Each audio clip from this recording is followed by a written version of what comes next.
Okay, well, hello friends, and if you are watching, thanks again for joining. I appreciate it was relatively short notice, and I am sorry for the delay. I was sorting out OBS, which should have the game capture sorted out now, so we shouldn't get those irritating switches whenever I click away from the main window. So I think I've got that sorted out. Anyway, here we are at Schiphol again, and we're going to do a return sector to Norwich, the home of that well-known radio host Alan Partridge. And if we zoom in on this particular aeroplane, this is what gave me the inspiration. You will see that the aeroplane is called Partridge, so that's the reason for that. You got some Ryanair traffic behind us, looking good. No stutters, maybe a slight bit of stutter, but a hell of a lot smoother than it was. Sort of weird slewing across the ground, but you know what? Nothing's perfect, and the CSLs and everything work pretty well if you ask me. Airplane looks really good. As you can see, the shadows are looking pretty sharp as well, and you've got the ground shadows on, and if I just bring the frame rate up, you can see that we've got pretty good frames, even sat here with a little bit of weather, so I'm really happy. So fingers crossed that Beta 9 is going to play nicely for a two-sector trip, and even if we have any issues with the Zibo, that's a different kettle of fish. As long as the sim is stable, I am happy. And I know it's a lot to ask for a beta, but it's running really well on Vulkan, as long as we don't get those device loss errors. So anyway, back on stand Delta 16 where we left off last night, and I've literally done nothing with the aeroplane, apart from set a few switches up just to save some time and get the airplane how I like it. So without further ado, let's hop in and see if we can meet our off-blocks time. It's going to probably push back to 12:05, and our airborne time is 12:15, so we'll see how we get on. We only have delivery here, but they should be able to give us a steer and get us going. So here we are, cold and dark. And actually I've got my monitor brightness turned up, and it's still quite difficult to see that with the glare. Battery comes on. There we go. Emergency exits armed. Strobe steady. Gate power appears to be working nicely, unlike at Heathrow. Stefan, hi, great to see you, thanks for joining. I think you may very well be my first customer. It says 2 people are watching, so if anybody else is, please so say hi. So I still get the screen switches, so I get a little flash, but it's not as bad as on OBS, but I think I've solved it so you guys shouldn't see that. You should just get the screen as is. So let's get the IRSs aligning. That was just a little bugbear of mine. Stefan, you might have noticed it last night, just me needing to get OBS set up as I had it. Your damper can come on. We can test the crossfeed, open bright, then dim, shut the crossfeed bright, the valves in transit and off. Leave the pumps off while we fuel, and then pop one of, it doesn't matter which of the tank number 1 pumps on, but one of those needs to supply pressure to the APU just to reduce, I'm sure I've discussed this before, reduce load on the DC fuel pump. Just reduces wear and saves on the maintenance bill, but obviously leaving these off runs them for less time, so saves on maintenance as well. Like most things, there's always a compromise. Cabin util IFE's on. Belts and chimes are off. Igniters right for the first sector of the day. Cabin diff pressure 0. Carrying altitude will be 0, just underneath there. Hydraulic pumps can go on. Spoiler warnings, flight control warnings have gone off. Reeds can come on. Trim air, we can set the AC as we like. We would expect conditioned air. In reality, we'll leave the APU bleed off. Our first leg, let's see if I've got this. No, I changed that. Definitely changed that. I change it again. Toggle the flight configuration window. I definitely did that. Done. Right, okay, so that's stopped. And I want AviTab. And I want to toggle the tablet, so there we go. I did that. I definitely did that earlier. That's what I want. There we go. So, onto charts. You can see our flight plans here. First one. See our cruise here is 280, so we'll pop that in.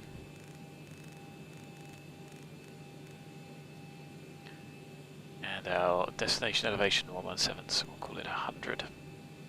And the alternate is Heathrow. How do I adjust the view in my cockpit? Okay, well, as soon as I've done that, let me just finish this little flow just so I don't miss anything out, because as you know, I don't do the pre-start checklist. Have hydraulic pressure, and I've got the radio set. So, as you can see, it's, I suppose, pretty close to that thing. But what I've got is, because I've got such a wide monitor, my field of view is set to, I think it's about 95 degrees, and that seems to work quite well from my perspective. So obviously the default is here, and I would imagine that, you know, on a normal 16:9 monitor, you can probably take off about this. It's about 1/6 of each side on the monitor to what you would see, and that's quite zoomed in. Maybe it's not too bad,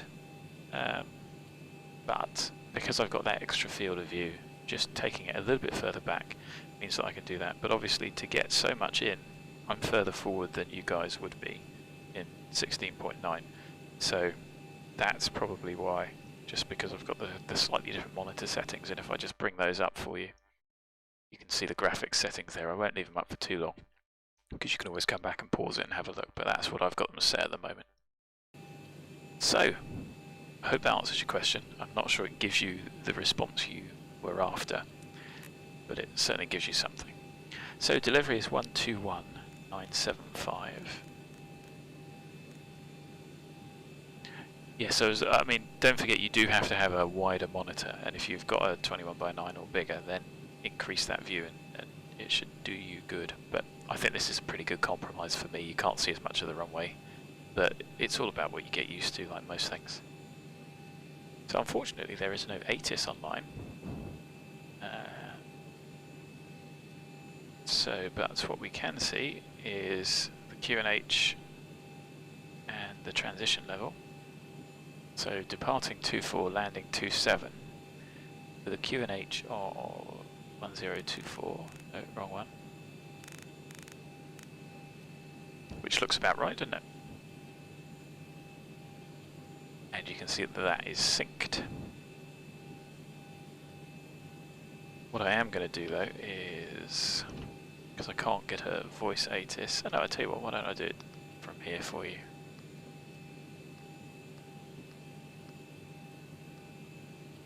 While we're getting that, let's load the aeroplane up. So payload wise, we're relatively light. We have only 110 packs, and again, don't forget that these 5 lines here are what I put in myself, so you won't see those. So 110 packs, enter, try 500 in the front hold and 1500 in the rear hold. That puts the CG somewhere near 21, 22, which is fine. And fuel-wise, you can see here, we've got no additional reserve today because I'm not expecting any delays, and the weather is looking pretty glorious. And our alternate's Heathrow anyway. See that we need block fuel of 4.4, so we'll call it 4.5. And I can put 4.4. You can put that in and see if that gives you what you need. And we're only getting an extra 400 kilos because we did carry a lot of extra fuel in last night. So we've got 4. We're going to request 4445. Now if that doesn't give us what we need, we can request a little bit more. Don't forget to cool the fuel truck, which in reality at most modern airports now is not an actual truck with a tank full of fuel, but it's just a vehicle pump that plugs into a fuel line on the ground and then pumps the fuel from this into this, so they're much smaller vehicles than they used to be. Oh, is he done that quick? Just disappeared. So we've got 2230 in each tank, which gives us 4460, which I'm more than happy with. So let's get the belts on.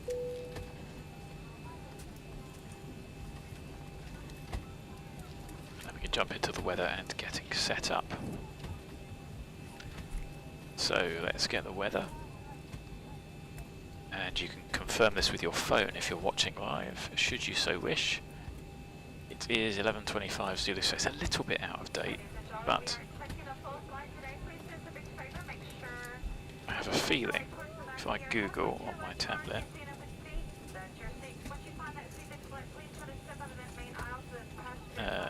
AMS WarMetSat is usually a good one. Report was made 11:25. That's not 30 minutes ago. Oh, no, it is. Sorry, I'm looking at the wrong time. So it is only 30 minutes old, and it is 13 knots. It's exactly the same. So that's all well and good, isn't it? So it's 11:25 Zulu. 260 at 13 knots. Variable between 220 to 300 degrees true. 10k. Few clouds at 044, 4,400 feet. And a few broken scattered overcasts, so 1 to 2 octaves. Enter IRS, we'll do in a minute. Temperature of 18. Dew point of 6, QNH1024. No significant change, so that's our ATIS. Of course, we're not going to have a letter when we get back to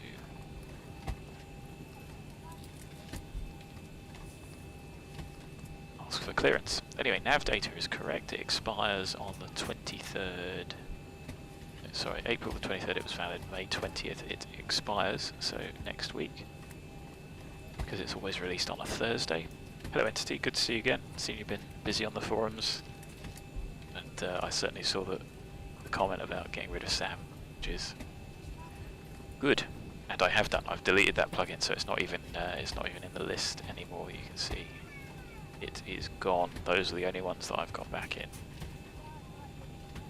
So let's see how we get on. Anyway, we are at EHAM. We're still on Delta 16.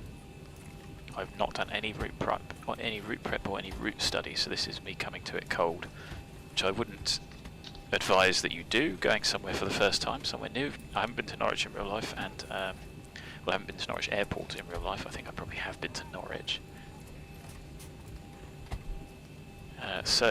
Having written this down incorrectly twice, yeah, it's always good. I do try and help on the forums, but there is a lot of difficulty, shall we say. There's a level of potential ineptitude that people expect a payware product with a single click installer, and if you want it you have to work for it. So we are KLM 7 Delta X-ray again. We're not going to be KLM 7 Delta anything on the way back, because I hopefully think that no one else is going to pinch this route and steal it. We've got ground on 1218 under this. So we want 12197.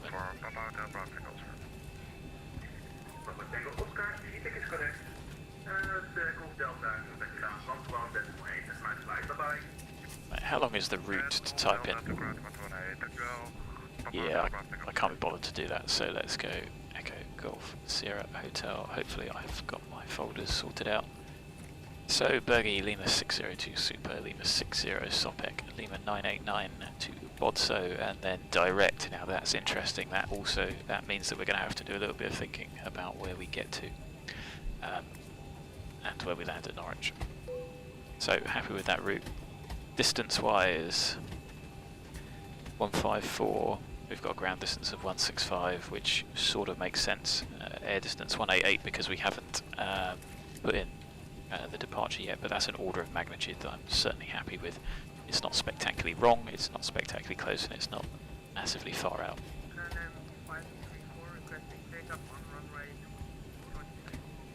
So, zero fuel weight, 54.4, we're a little bit heavier than our planned zero fuel weight. I checked and I thought I'd got that sorted out. but doing everything else as well means I may well have missed it.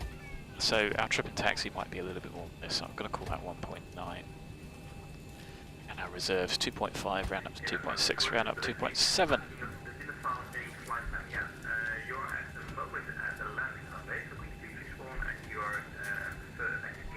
Sounds like first day on VATSIM.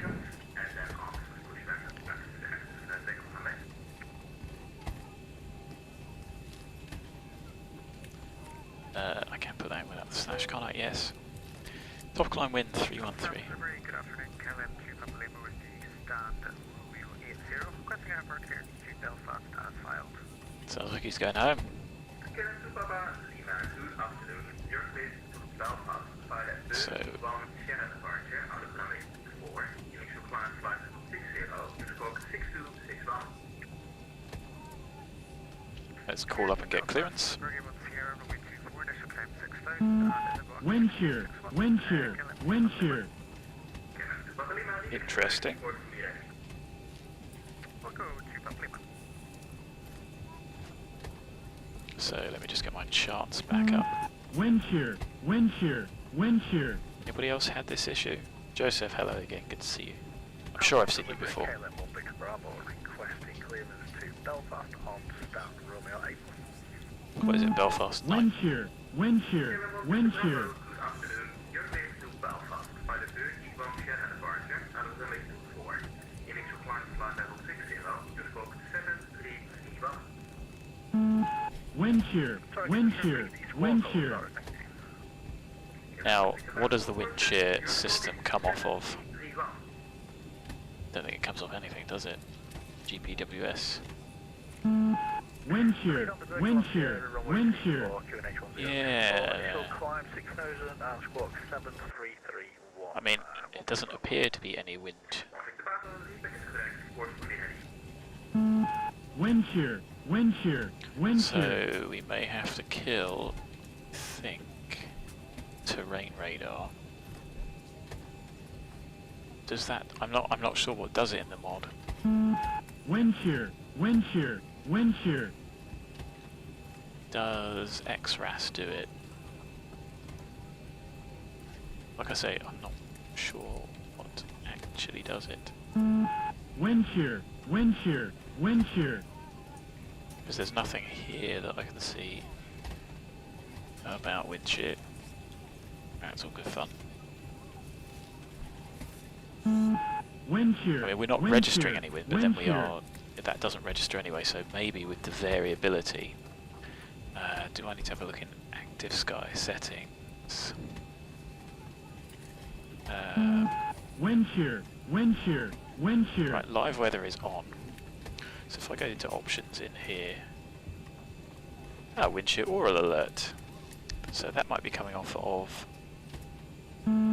Wind shear, wind shear, wind shear. Well, I've just turned that off.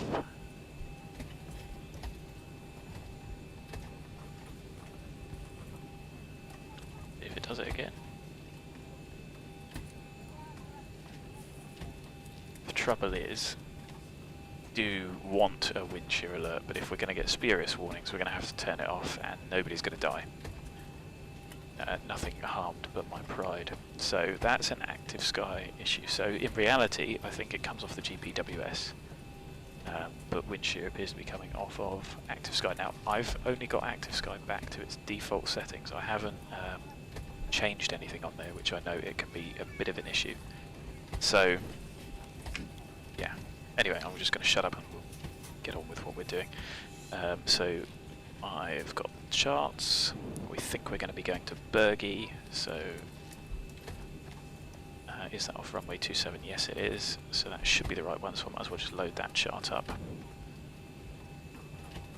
Skip or delivery. Good afternoon. KLM 7 Delta X-ray.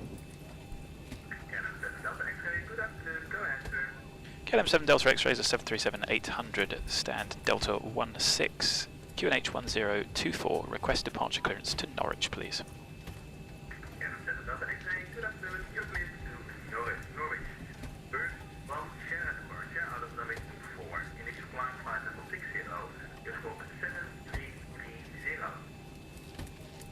clear to Norwich, BERGI 1 Sierra departure, runway 24, initial climb flight level 60, squawk 7 tree 0 KLM 7 Delta X-ray.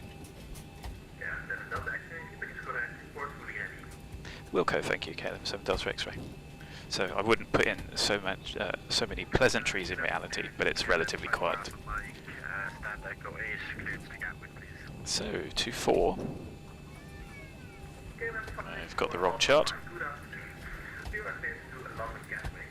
Falco 2 Sierra departure out of runway 24. Initial climb flight level 60, just squawk 7346. KLM 54 off Mike, clear to Gatwick, BODSO 2 Sierra departure runway 24, initial climb 60, squawk 7346. Cool, and I'll just bring that up in a minute. Just a little texture bug there. 330. So runway 24 departure. BERGI 1 Sierra. Have a look at the legs, and I'm just comparing it with the chart. 001, yes. Bradley, thank you very much for subscribing. I assume you're watching right now. If not, thanks anyway. That just popped up on my iPad. 051, yes. 009, which is effectively a beam, the Schiphol DB, Charlie Hotel. 028 and 009 is the only restriction at or above 2.5, and then off to BERGI with 9.5 above. So that's all in and happy. Go back to N1 and do the takeoff performance in a little bit. Whilst I just get, I might as well bring the chart up here for you guys so you can see. Oh, I'm probably going to have to link it with Navigraph, aren't I? Oh, or have I? Apparently I have. What on me? No, I haven't. Because as you can see, I don't see anything there. Open browser. Right. This is all fine. I can close the tab. And now I should be able to use it. I cannot. There we go. So, BERGI 1 Sierra, so let's just have a look at this. Taxi charts and stuff I probably won't bring up, but you can have a look at the nav aid. So MSAs are based, sorry that's a little bit unclear, it's quite a big diagram. MSAs are based off of the Schiphol VOR 108.4. We are going to fly runway heading, which I think is 238, and let me just check the airport chart. Bear in mind that these may slightly differ from what we've got in X-Plane. So 238, so we are maintaining runway heading. So we're going to set runway heading. Also, if it was a different runway, we'd set a different one there. 238 until 4 DME. So we do need the Schiphol VOR for the DME. We're going to need to beam this. So we can pop the NDB. So 1178. We're going to need this side. What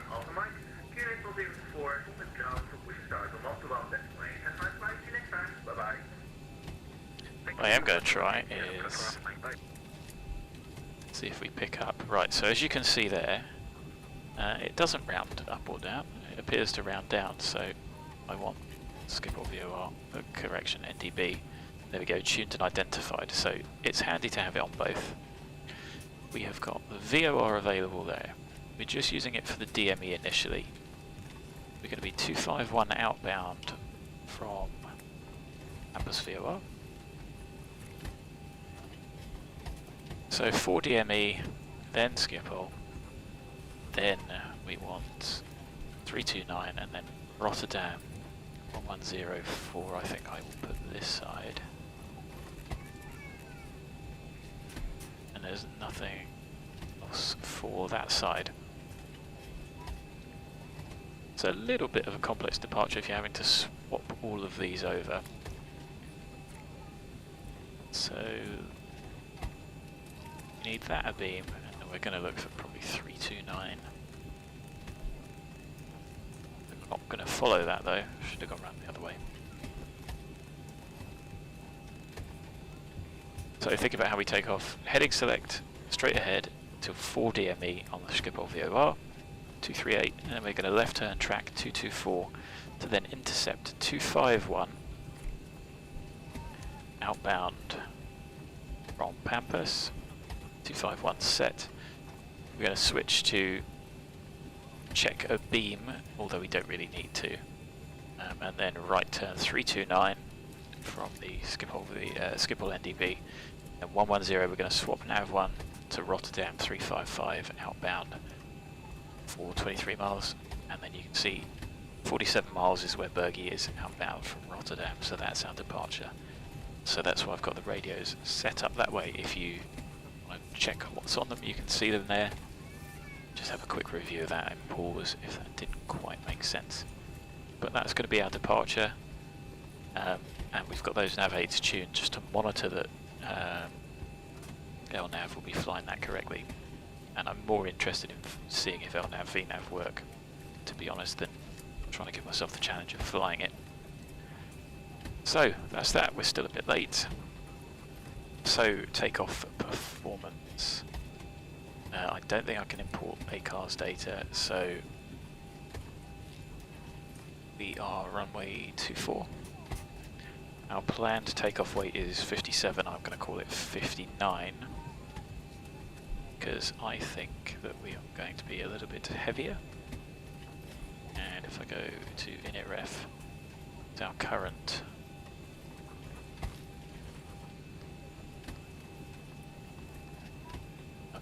weight 58.8. Okay, so we're not going to be heavier than that, but let's call it 58,500. Runway length, we've got 3,500 meters, and there appears to be no takeoff performance data for runway 24, and it's giving us a stop margin of, it's a full power takeoff, which I think is a little bit keen. I think we can get away with a little D-rate. So why don't we go 24k? Because we've got a stop margin at full power of 2055, FRA of 1000.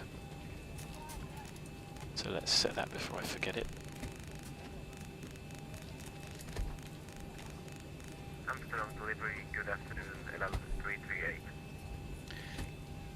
And anyway, that was giving us 127. Go ahead, sir. Temperature's correct. 1789er at Romeo 80, request clearance to Tel Aviv. Hello, 58, you are cleared to Tel Aviv. And Ivan Shannon departure out of the Those look pretty reasonable. One thing I haven't done is put in the wind. See if it changes it.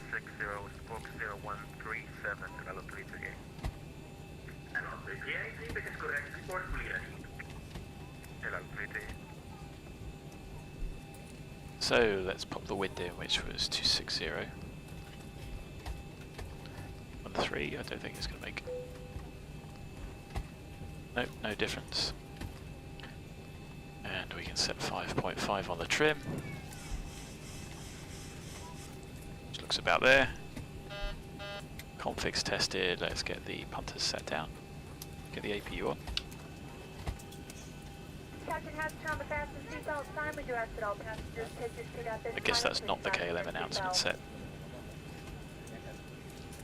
Just as a reminder, we cannot leave the gate until current items are properly put away. All overhead bins are closed and all passengers are seated. Check that. We've set that. We'll do the descent forecast and everything once we get going, but let's get the aeroplane, the show on the road. Shut the doors. Get the stairs up in a moment. What I can do though, plan our push. Ooh, now this is interesting because... Right, notes 4 and 5. It's just wingspan. Could be any direction, so let's not set the push yet. Ground to cockpit, tow is driving up. First.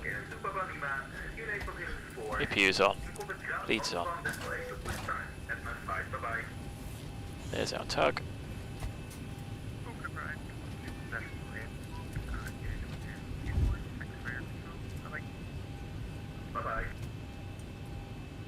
There is our tug driving through the building.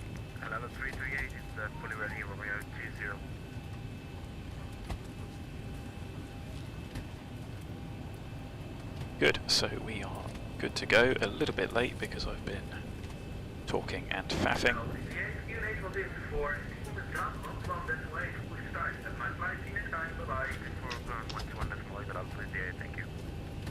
So we haven't got long for the taxi. Okay, all doors and hatches are closed. Ready to connect.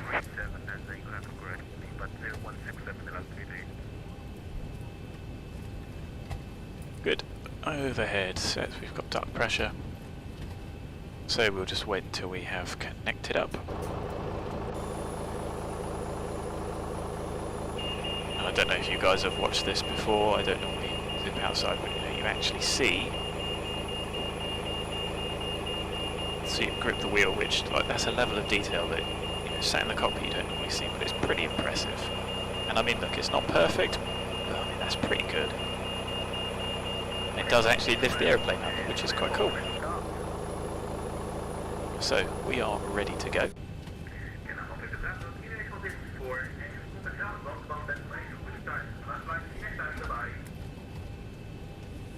121.9, QNH1024.2 systems today, we'll pick about one. KLM-7 Delta X-ray, ready to push and stop. KLM-7 Delta X-ray, QNH1024, push start, 799, bye-bye. QNH1024, ground 121.8, thanks for the service, have a great day, bye-bye, KLM-7 Delta X-ray. Ground, good afternoon, KLM-7 Delta X-ray, fully ready, stand Delta 16. KLM-7 Delta X-ray, started the pushback approved, Hi there, can you give us a push direction, KLM-7 Delta X-ray? KLM-7 Delta X-ray, face east. Push and start, face east, KLM-7 Delta X-ray, thank you. So I just wanted to make sure that you didn't have a one-way system going on, because we're right on the edge of a little one-way loop around this area over here. So we have been cleared. Get all the pumps on.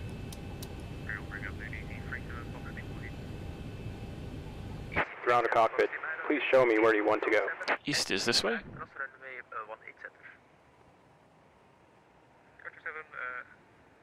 So connected and bypass pin inserted. Release parking brake. Oh, hello. It just goes on or off now. Okay. Well, cabin's secure. It's now 12:17. Starting pushback, and you may start engines. And we have got 2220 and 2230. Just have a little look from the gate. Got beast over there. Why don't I get the packs off, get one of the engines started. So we will start engine number 2. There's Partridge, and you can see the engine starting up.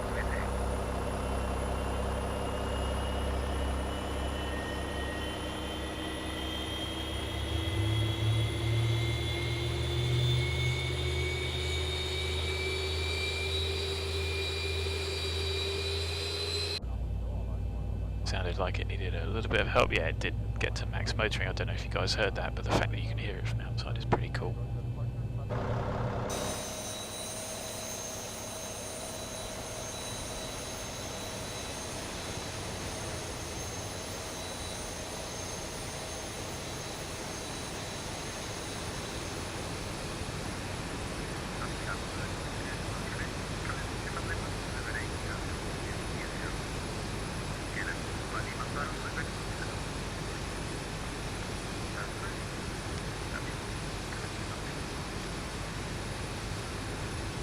Operation complete.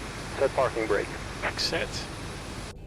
So, Disconnecting stable tow. engine number Stand 2, by. let's start engine number 1, let's start it to ground, which you can see there, I've got a hardware key mapped to it, and I've also got a switch mapped to the fuel as well. So there's N2, Look for the oil pressure. Of course I've turned failures off, so I'm not expecting any of these to break. 25% or max motoring fuel on.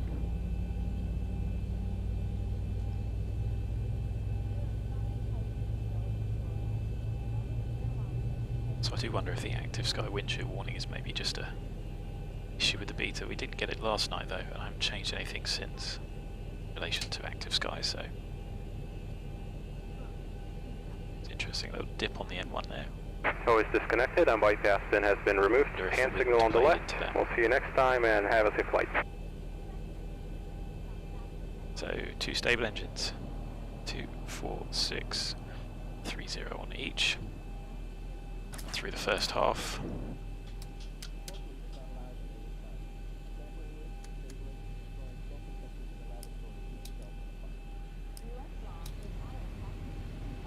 We see the pin, there is the pin. So we can go to flap 5.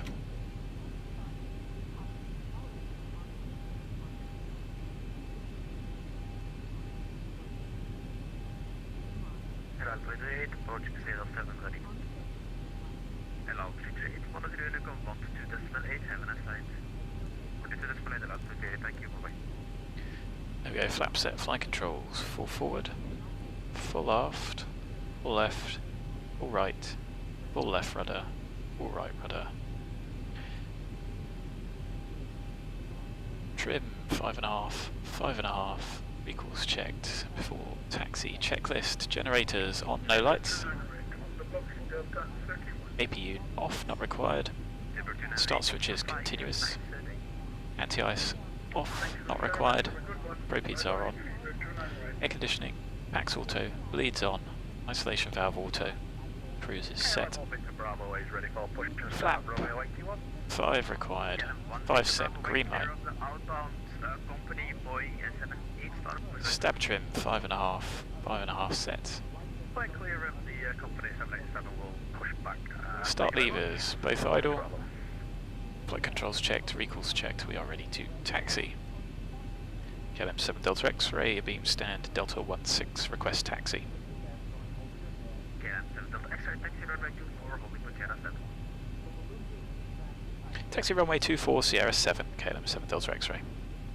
So that's going to be straight ahead to Alpha 8, turn right, but not all the way to the end, which is Echo. So Alpha 7 should be second right. So clear taxi. Let's do it this way. Clear left, clear right, brakes off, configs checked. Not quite sure why it manages to do that. Maybe I need to have a play with the noise settings. Anyway, we are going to rapidly approach the holding point, so let's get the airplane ready.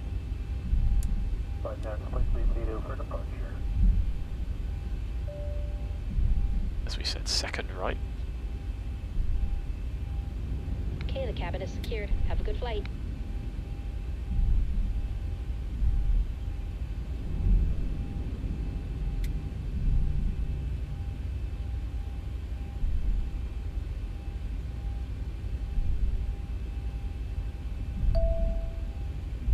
Exam on a Bali. Well, we're not going to make it there.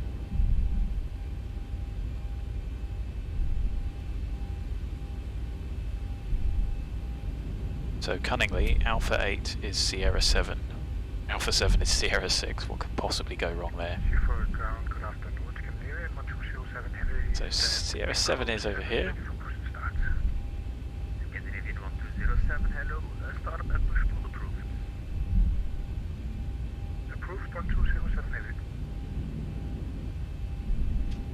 Still nothing online, so we'll be departing on Unicom.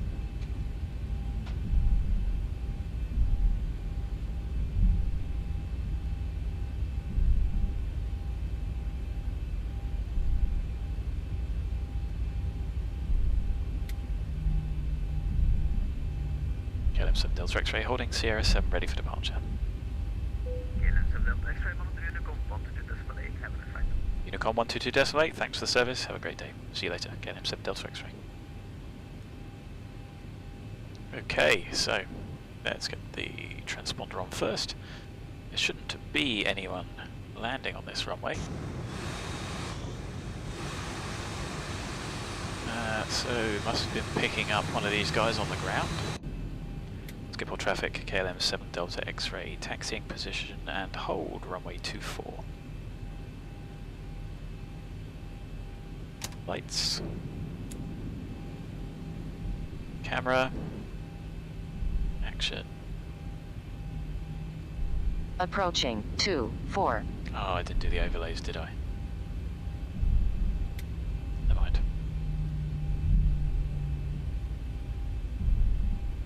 There's an interesting little graphical glitch. And line out there.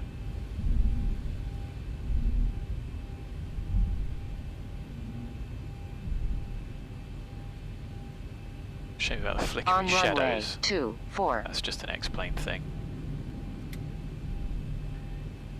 Anyway, it is 12:26. It's probably going to be 27 by the time we get going. We have got 2180. We've got 2190. Skip all traffic, KLM 7 Delta X-ray, taking off runway 24, BERGI 1 Sierra departure. 40%.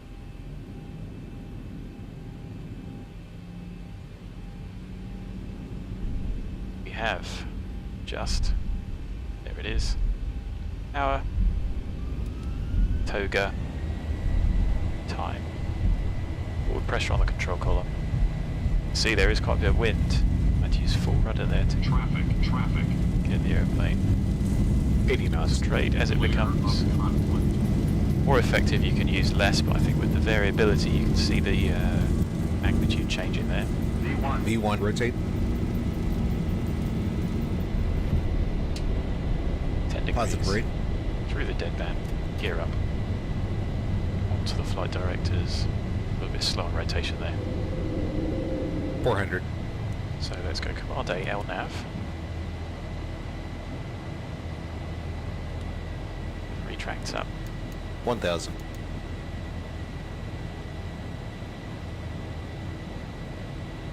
Let's just see how the aeroplane handles this. Especially with the sketchy weather. Or at least badly modelled by active sky.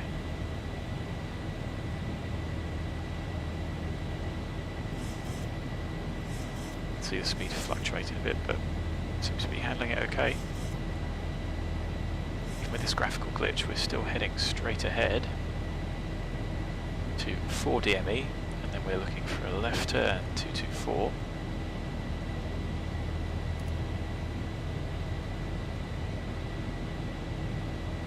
There's 4 miles, so the turn was a little bit early. We're accelerating flap 1.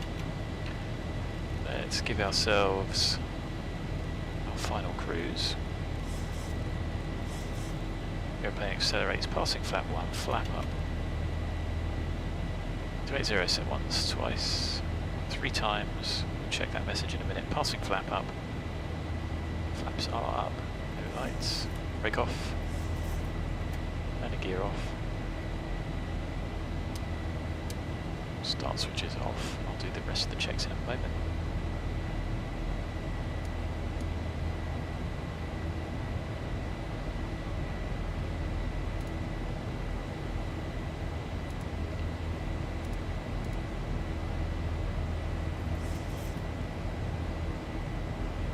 So we should now, tracking outbound 251.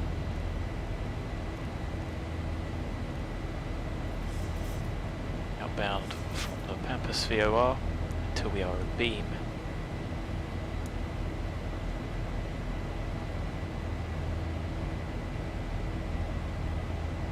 Now we want 329 outbound.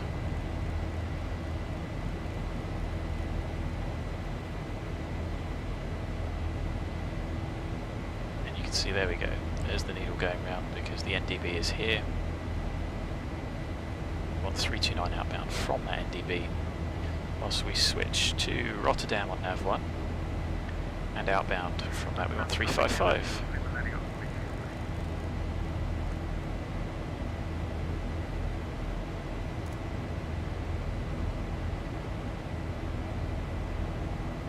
So blue for the NDB.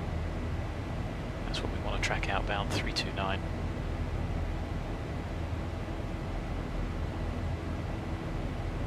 So a little bit off. There's us passing flight level 100. Airplane's accelerating, the lights can go off. 4 pumps required, 4 pumps on. Lift pressure is 4.5, cabin out 1,000 feet and climbing steadily. Let them out. Pressurization set. It's checked. There you go, so you can see the aeroplane just correcting. Probably not too far off, especially because the charts will give us the updated mag heading, so maybe it should be 327, which is about what we're tracking. It's looking close enough, and if I just get the chart so you guys can see, get rid of the aeroplane. You can see we want to intercept 355, so as this comes round, there we go. See it continually moving. I'll track that outbound.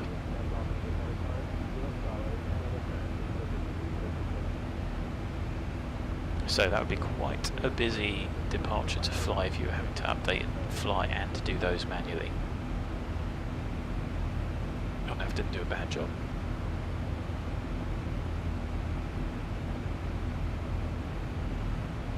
You can see, got to anticipate that turn. There is 355. I think the airplane's being a little bit lazy with it. And it's probably aiming for 353.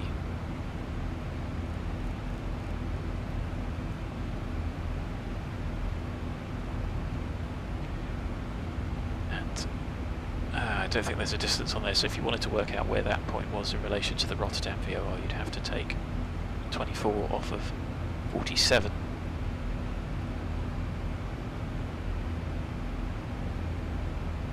Of course, give you 23 DME at that point, and we're a little bit past it, so works out. 353 is what I sort of predicted.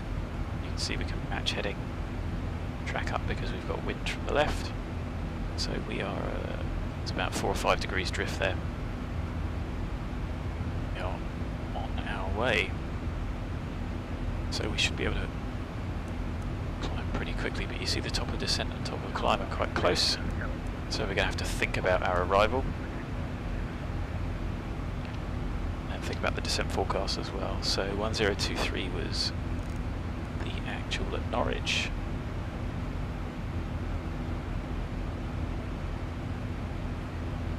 Don't think we're going to have any ATC on arrival. There are no stars for Norwich, so it's going to be a procedure inbound if we don't have anyone to give us vectors. We could of course try and create our own, but NDB ILS DME runway 27, direct arrival east we could probably aim for, or there's the procedure, which is a nice racetrack, parking stands, coords, and that's it. There's not a lot of charts for this airport. Passing 200, 28 set, cabin's climbing, we can release the packs. It was a little bit bumpy, that's why I just held off on that. Diff of almost 7, cabin's climbing at a steady rate, and the cabin's at about 3,000 feet, so the aeroplane is clearly pressurizing.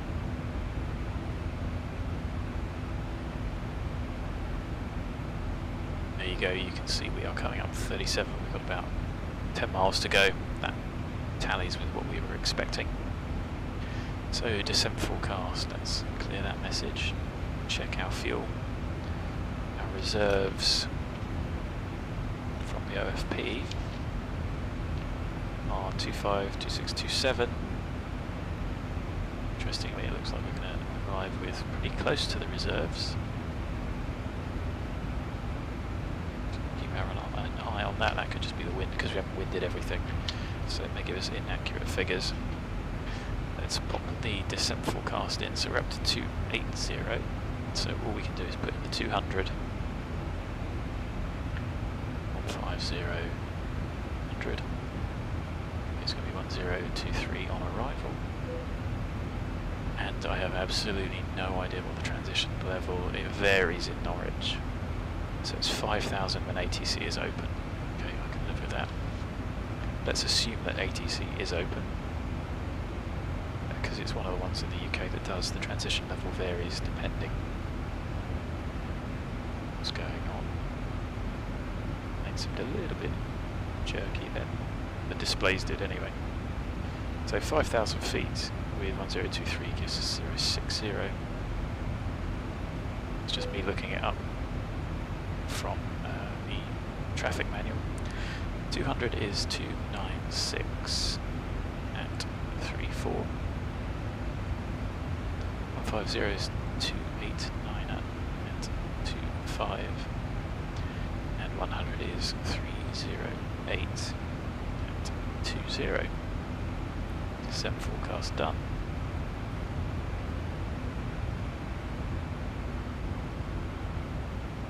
Probably should have been looking out for cloud in case we had any encounters of the icing kind.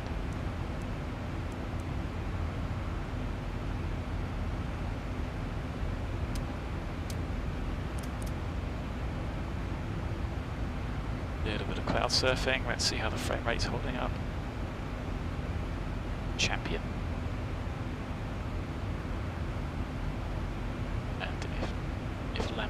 To get some volumetric clouds on the go, really, X-Plane 12, that would be ideal really, especially if they manage to get some multi-core support to offload it, certainly for the drawing and the generating. And then we've got loads of spare GPU capacity to 1,000 to go. To worry about it. Anyway, we look like we're just about clear of cloud. It's difficult to get depth on that. Brace your ears, let's have a look outside. Yeah, we're clear. How do I do it for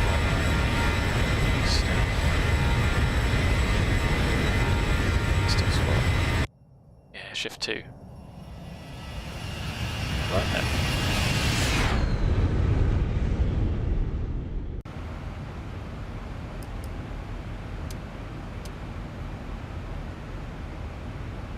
There we are, 280. Let's see if it oscillates like people have been complaining about whilst we think about the arrival. So I don't know if there's anyone to talk to. There's Essex Approach, London North. I don't know if they cover Norwich. I don't think we do.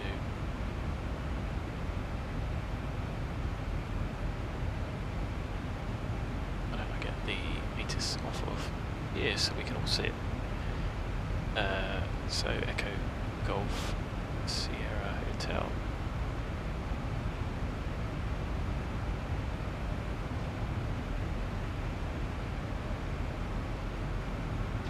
So 1150 Zulu. It is 240 8 200 variable 280. So 27 is favoured. 10k plus.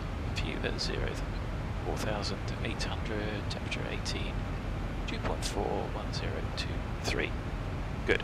So, does favour -27.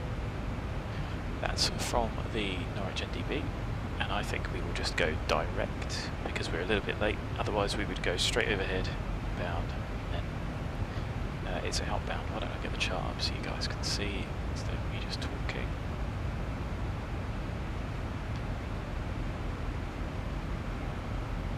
So as you can see, no there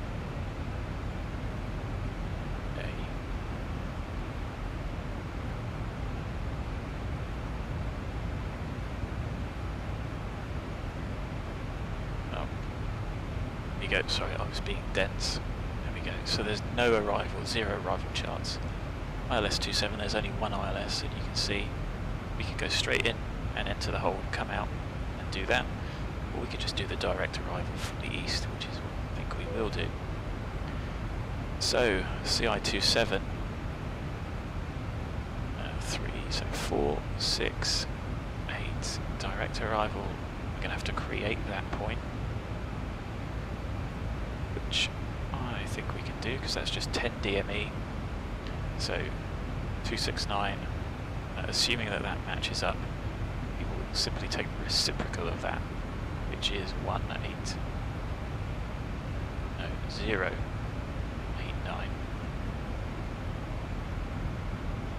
10 miles, that gives us that point there. And then 4.2 inbound. 3.6.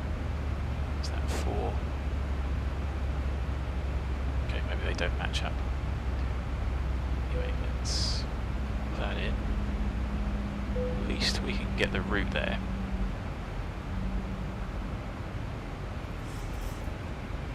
So arrival wise, why don't we just go straight down to 10,000.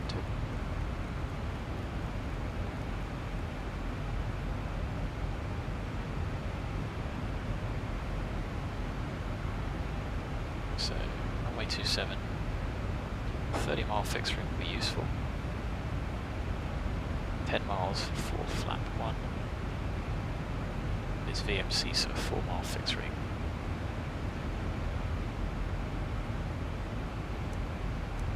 See, that's just taking us straight in. Let's step through the plan and have a look. SOPEK, BODSO, direct. So I think we want to be 10 miles out. So we can do that. I just need to check to make sure that it adds up. So 269 is fine. Take off 180 off of that. 089. So what we can do is we know. I don't think you can do one off the runway point. But what we can do is 6 miles. 7. Okay, so that takes us to 7, so we want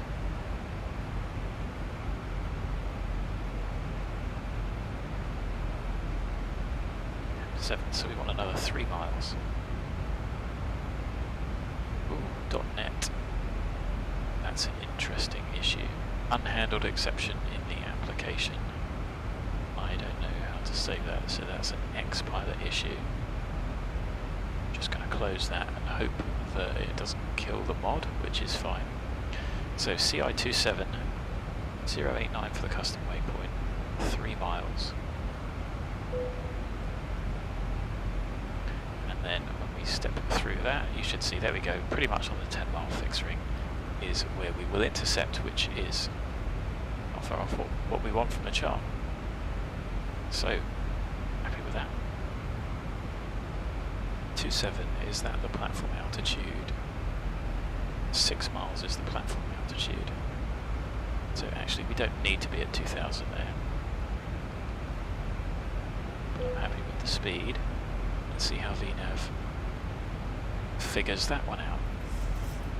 Now interestingly we are above profile, so I'm going to expect VNav to start correcting for that. Which it has done. Down to 1,000 feet a minute to intercept again. Bring the hardware throttles all the way back.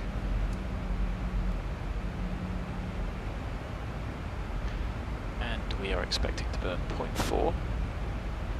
So 57.2.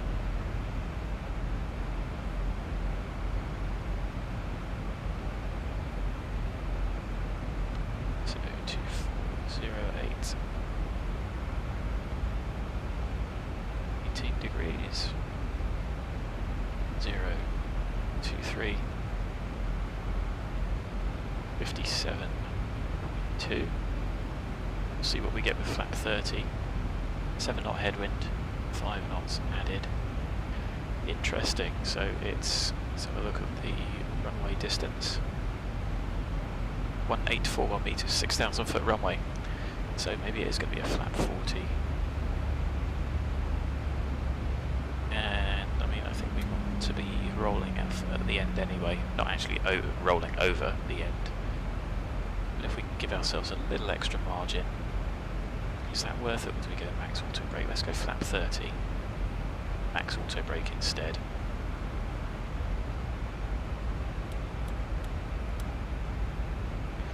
So approach courses. 269 is what we need.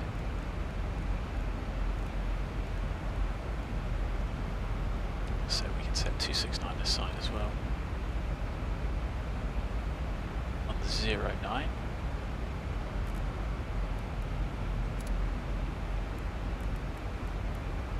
For the ILS. 342.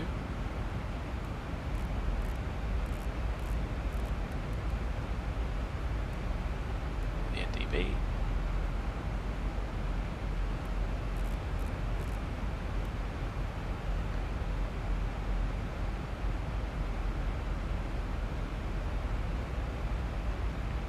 So you can see decision altitude here. It's 200 feet above the runway, but it's 306 on the Barrow.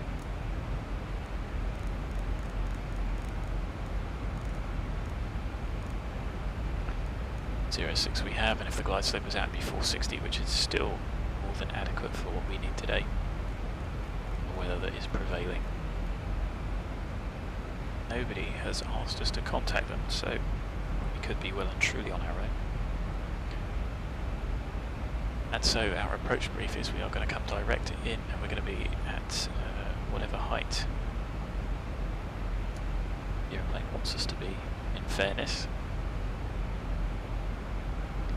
We're going to go direct arrival east 10 DME and then straight in.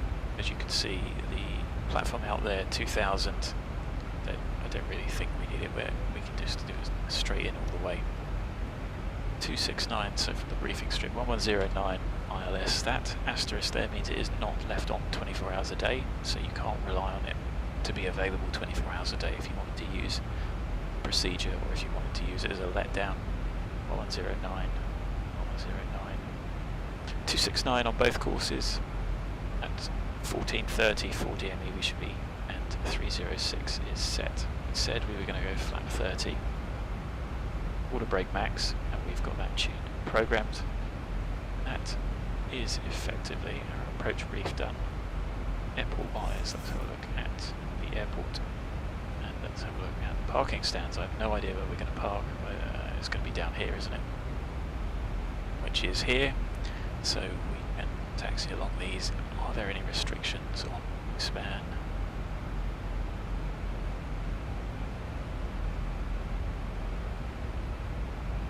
Is there anything here about wingspan?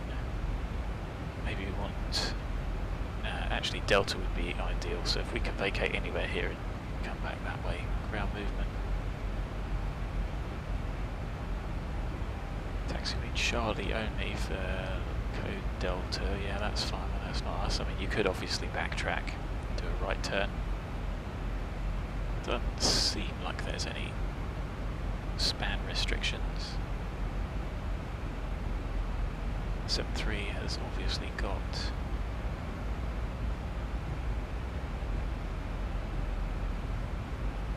windshield. Oh, maybe we do need the windshield.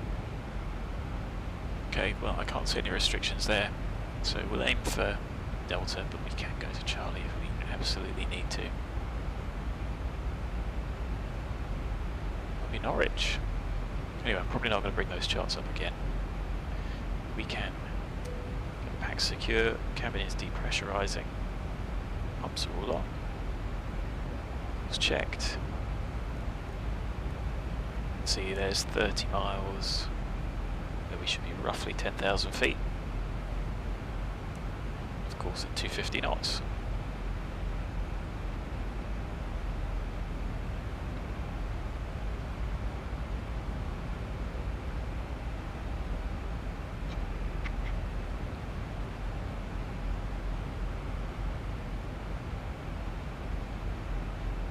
So that's it really.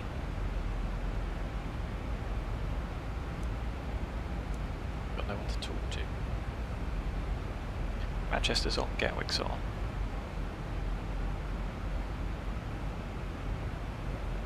London's gone offline anyway, so I don't think Essex approach covers this far north. Throw approach is on, Gatwick approach, Birmingham approach. 1,000 to go.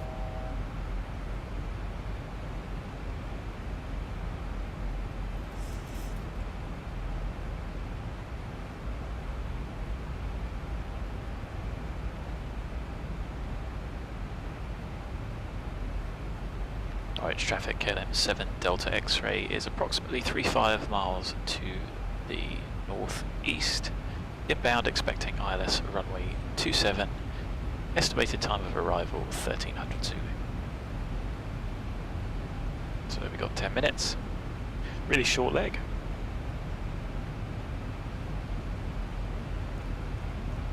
There you go, you can see that that's us leaving the airways.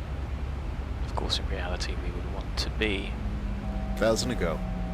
what did we say, 60 was flight level. We would want to be under radar control at this point. Not even sure we're still in controlled airspace at this point.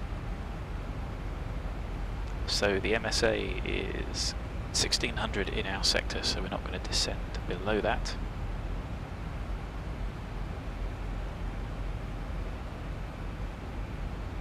Pumps on, lights on, cabin's secure. Phones too silent.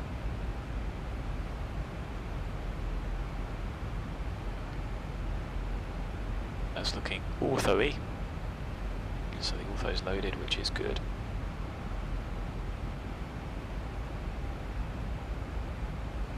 So it's getting a little bit bumpy as well. Which is sort of what you'd expect today. Don't know if any of you guys have been flying for real, but certainly the bumpiest of air is below the cloud layer. Once you get above, it does start to smooth out. So of course you've got quite a lot of mixing and convective activity on a day like this when you've got cumulus clouds about.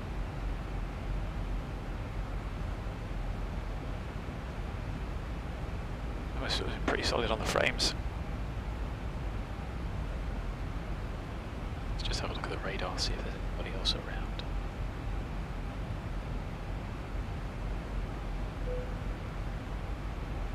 That book for drag, yep. So let's give it what it wants.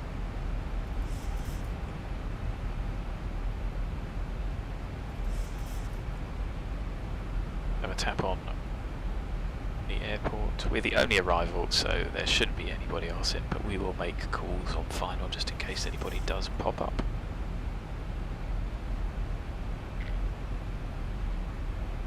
Seems like a pretty sensible decel point as well, with about 20 miles to go.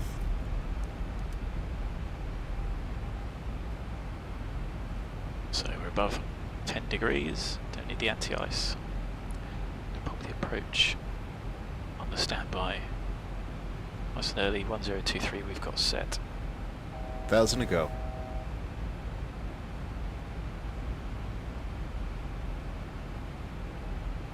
So 1022 is the latest QNH, so we will drop that down to 2000. Set checked. Still above 10 degrees. I can hear the GPU throttling up a little bit, but it still seems to be working quite nicely. If that was just a bit more volumetric, it'd be brilliant. And these are the active sky performance clouds, so personally I think they're quite good. Not only do they help performance, but you can see they're quite soft. They are probably as realistic you can get without massive hits on the frame rates. Welcome to sunny old England. So 2000, green banana's giving us good. Of course that's going to nudge out just a little bit because it's probably going to bug the upspeed at this point. Like I say, for 10 miles flap 1 is the limit, certainly for Ryanair, and I know we're flying KLM. But there's the aeroplane. Is it going to pitch just to 1,000 or is it actually going to pitch and slow? Certainly trying to slow down. The ident is Indian November Hotel 269. You can see we've got that. We are slowing. I'm going to give it just a little bit of speed brake. Well, I'm going to give it all the speed brake for a little bit of time just to make sure we can capture from below. Just to help VNAV out. I think it's been doing alright so far, to be honest. I'd actually be happy to take 220, slow down a little bit later. So if the aeroplane keeps drifting, no, I think it's still going to chase that speed. So we could do that manually.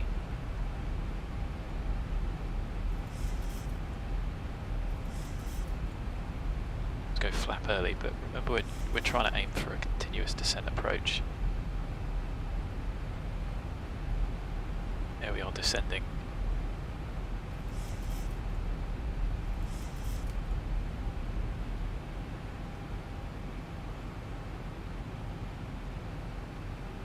Now I thought the airplane would pitch down a little bit more than that. So let's go. I want to maintain the upspeed. I don't think it was doing a bad job. We could leave it and see how it handled it. But I just want to get a little bit lower.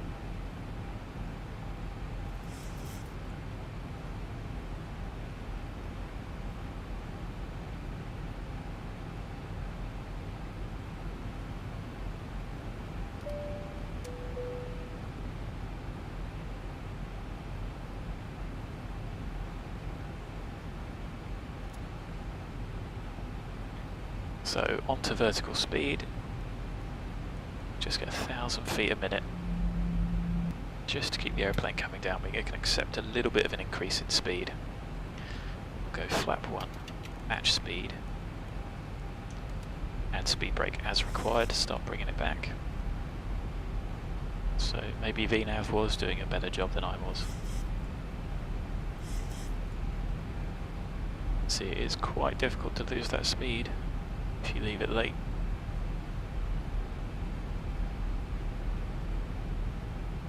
Ortho's looking pretty good.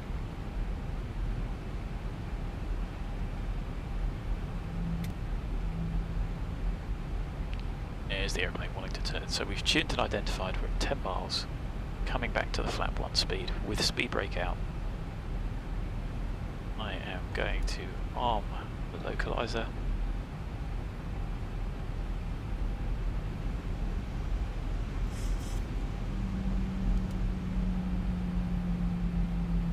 So localizer live, localizer capture. See how it handles that. Is it going to be a bit keen?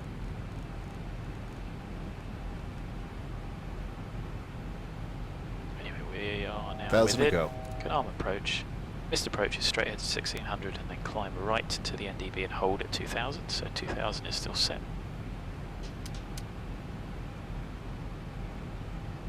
Norwich traffic, KLM 7 Delta X-ray. Established ILS 278 miles.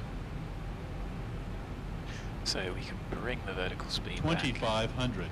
Need flap 5 on the approach. Flap 5. Match speed.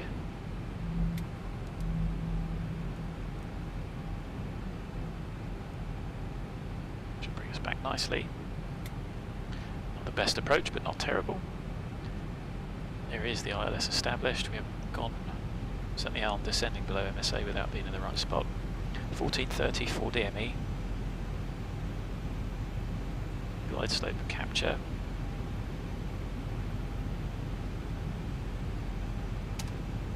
Clear ourselves to land. Speed brake is armed, auto brake max. Could be a flap 40, so we'll hold at 25. No, correction, it's flap 30. Hold at 25 and 30. Cabin secure. Gear's not down yet.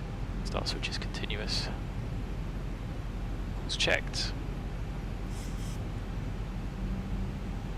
Let's get the hardware throttle at a decent position. We'll configure at 4 miles.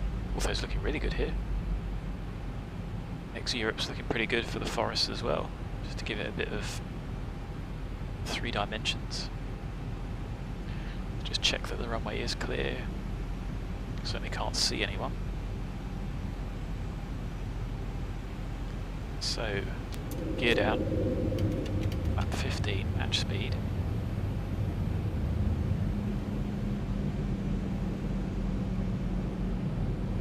A little bit of a balloon there, a little train going past on the left. Flap 25, speed to match for that. We'll just hold flap 25, flap 30, 144. Flap set, gear down, 3 green. 1,000. Let's let the airplane get itself stabilised. Let's give the autopilot a couple of moments just to make sure it's in trim. Disconnect and see how we get on.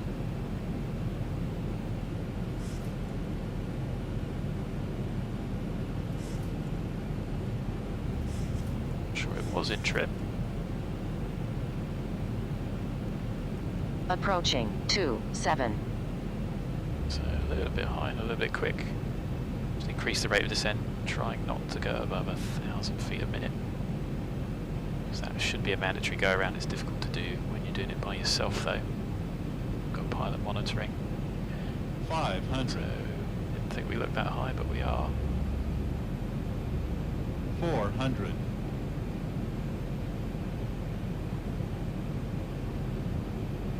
300. Approaching minimums.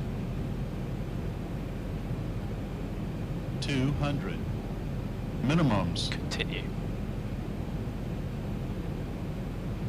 100. 50. 40. 30. 20. 10. Fly it on. Long landing. Long Oh, it landing. wasn't that bad, it was a thump, 4,000 though. feet remaining.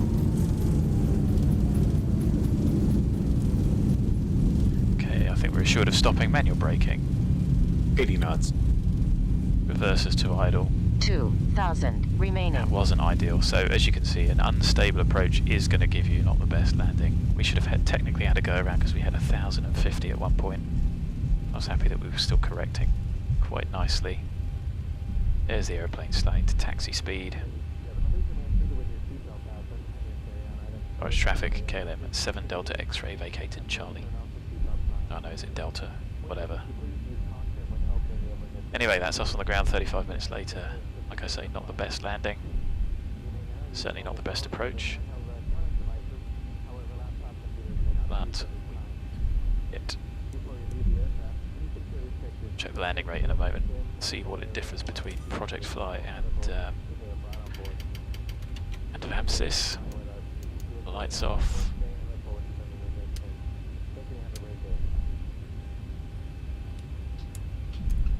Get the APU on.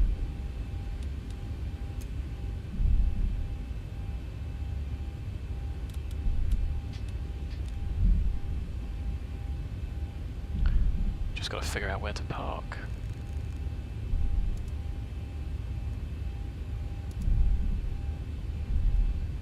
Brake's a little bit warm.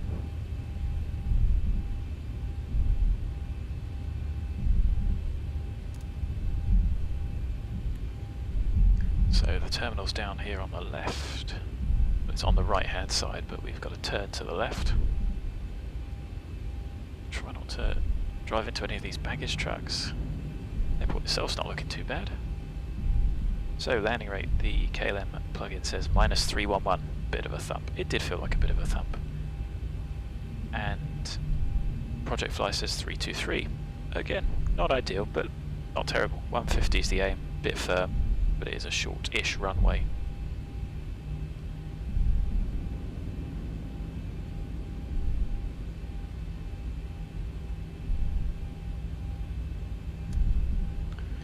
Right, where are we going to park? 1, 2, 3, 4, 5 and 6 to choose from. See, it's a pretty small little airport. I don't think KLM fly 7.3s into this anymore. I think they take the Embraers in. Guess this is stand 1 over here, so why don't we just take that? I'm going to have to cheat and use the overhead view. Okay. How do you guys feel about number 3? I don't think we'll be poking out as much. That seems more like what they would give us. These are a bit exposed, shall we say. Actually, solid. Lucky number 6. Oh, sorry about that, Rick. I have. I know I didn't do it spectacularly early, but I did plumb it all in. So I think that's how it pops out the notifications. Yeah, let's get the jet on to stand. 7 knots is a little bit quick, but we'll lose some of that in the turn. Lights are all off.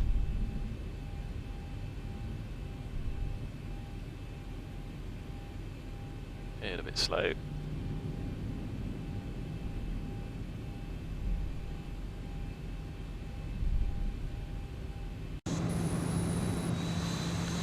And again, no marshaller, so let's have a little bit of a cheat. Oh, stand on the brakes.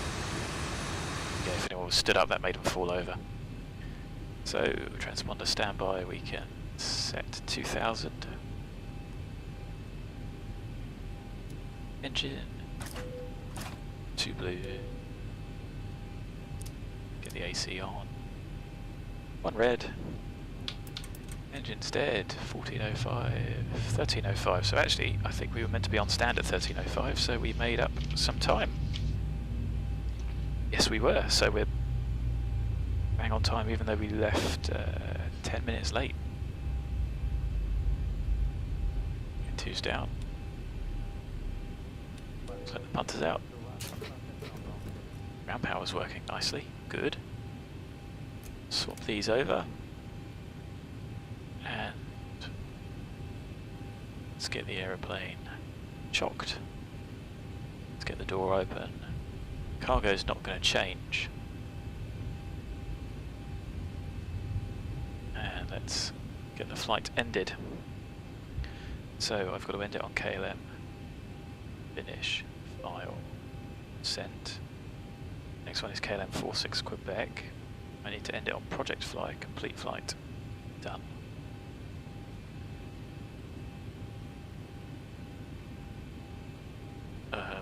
Great. Landing events. Wasn't terrible. Bit of a thump. So 46 Quebec, that's the one we're going to fly.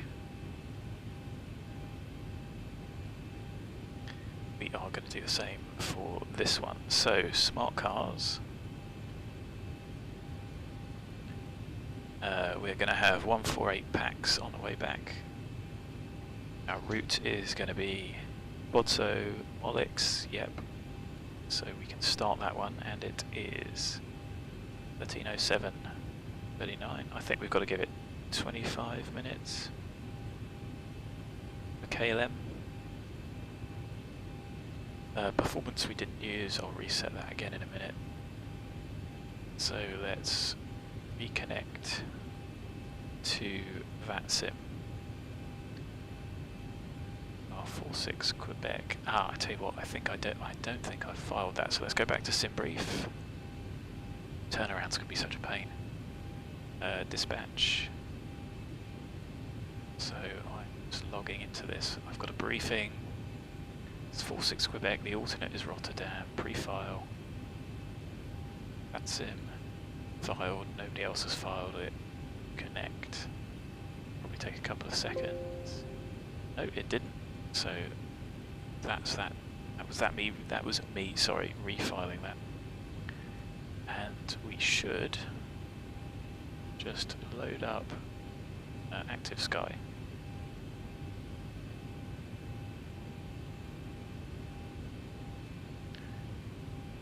We can refresh that. 022, good, that all matches, so I can minimize that. And we are effectively now good to go for the turnaround.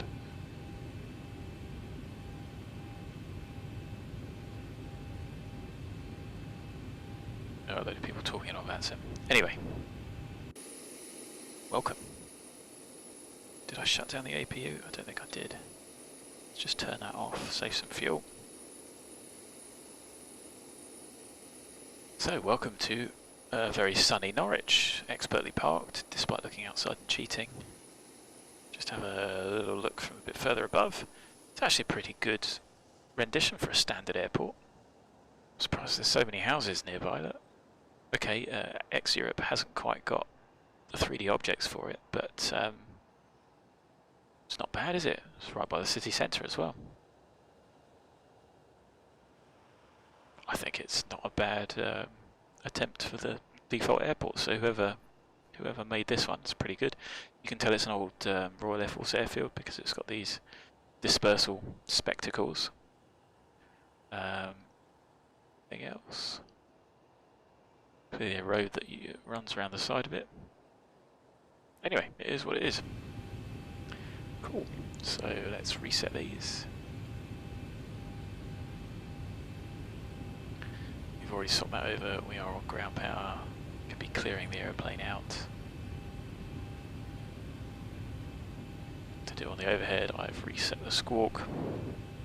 So fuel-wise, we've got 3901410. Have a look at our return trip. So 13:30 we should be pushing back. That's 25 minutes, isn't it? 4.1 is our block fuel.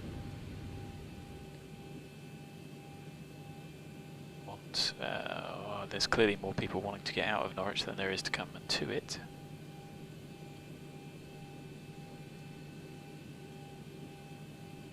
Let's put all the cargo in the back. Go over 22.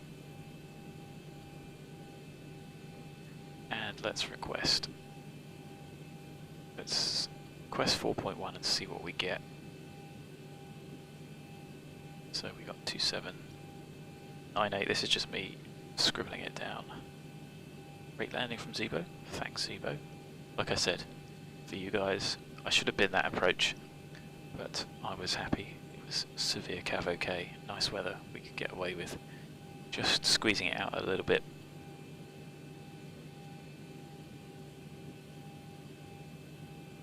So there's our man from Shell, which is probably quite apt really. Royal Dutch Shell, an Anglo-Dutch company, filling up the Partridge in Norwich. So hop into the FMC.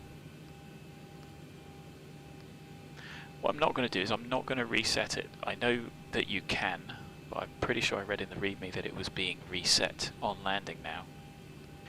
So we are at Echo Golf Sierra Hotel, stand 6.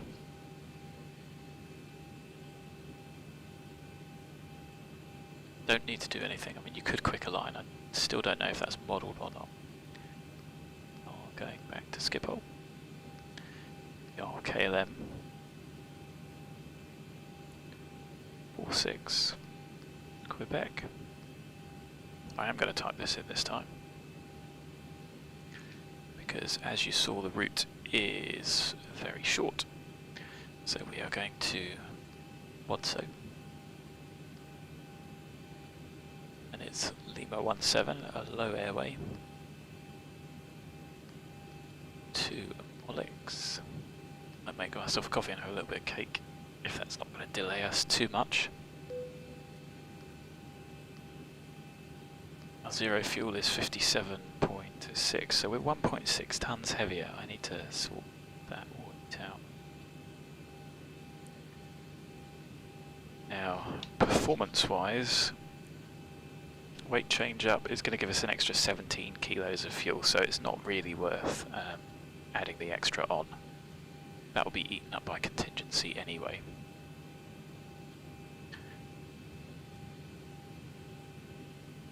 Trip and taxi, I'm happy to call that 2.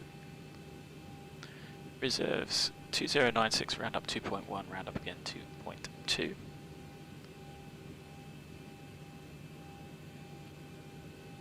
So that technically leaves us in, because I've rounded them both up, that leaves us, you can see that that and that together do not equal that. So we should technically take a little bit more, or just not round up so much. We could round that one down because our taxi is going to be short, not 15 minutes. Just round that one up to 2.1, and then that would give us an extra couple of 100 kilos back there spare. So you get the idea. You just have to keep an eye on the fuel for when we get back, because again we don't have a huge amount for Rotterdam because it's not that far away. So we've got 2060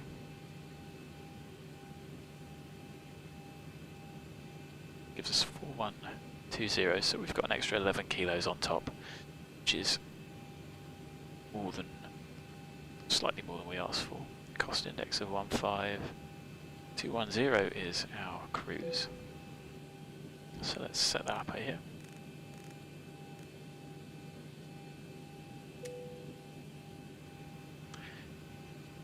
Top climb wind 2635. So deviation is going to be +4. Saw the M1 limit, but what we might as well do is the descent forecasts now. They're not going to change. So of course it's going to be 200, 50, 100. I think it's going to be 040 or 045 on arrival. It's 1024 when we left. Of course we could check it now, but we're going to check it when we get closer anyway. Why don't I show these to you guys? There you go, there's the descent forecast, 297, 37, 150 is 302, 30, 100 is 290, and 25. I'm not going to put in the expected runway because that may very well change, as you saw it did on our departure. But we can expect, let's just get the chart up for this MOLIX 2 Alpha.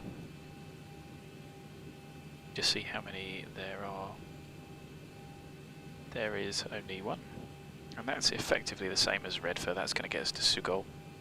It's pretty much straight in. So we are familiar with that. We're certainly familiar with where it gets us to. MOLIX.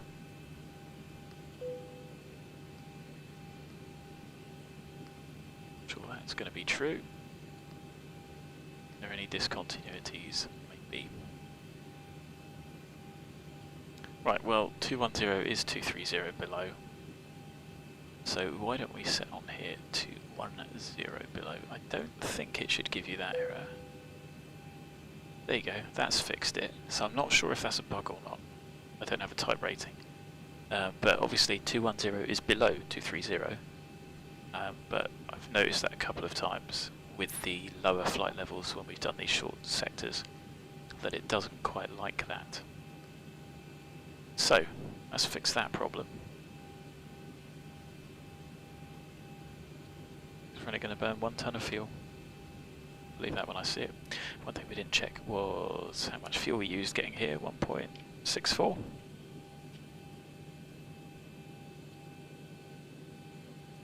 And we can reset that. Just one thing to forget doing the turnaround. So let's get the pretend punters back on. We've got about 10 minutes. Sugol, and I'm going to assume that we're going to go to Sierra Papa Lima, so we might as well pop that in. Split, it's not. Schiphol it is. Don't think we're going to be that low. I'm only going to put that in because it's, if we get given a direct to, at least it takes us direct to where we need to go, and then we can figure out the rest from there.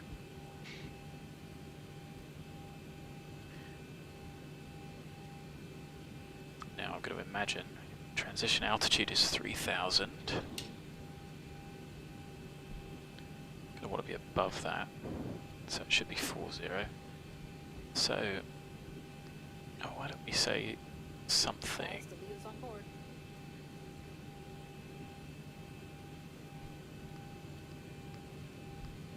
Let's just put that in.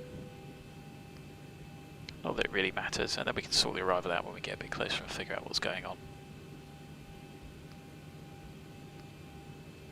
M1 limit is what we need for the departure.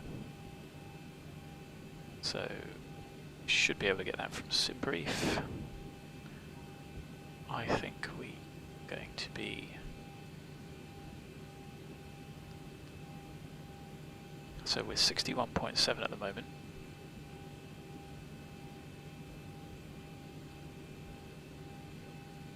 .5, I suppose, would probably be the minimum amount of fuel we're going to burn.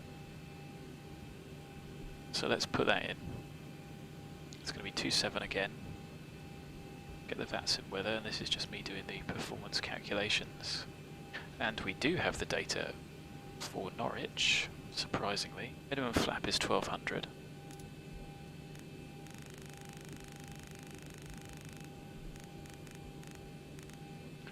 .1200 is set, so 2.7. Just have a look. Let's get the charts back up. So we don't need that.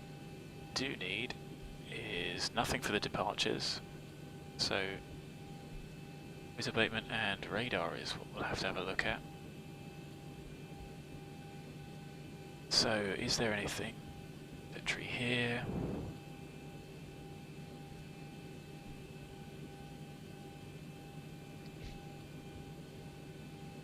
Which is what I pretty much think that we did, or tried to do.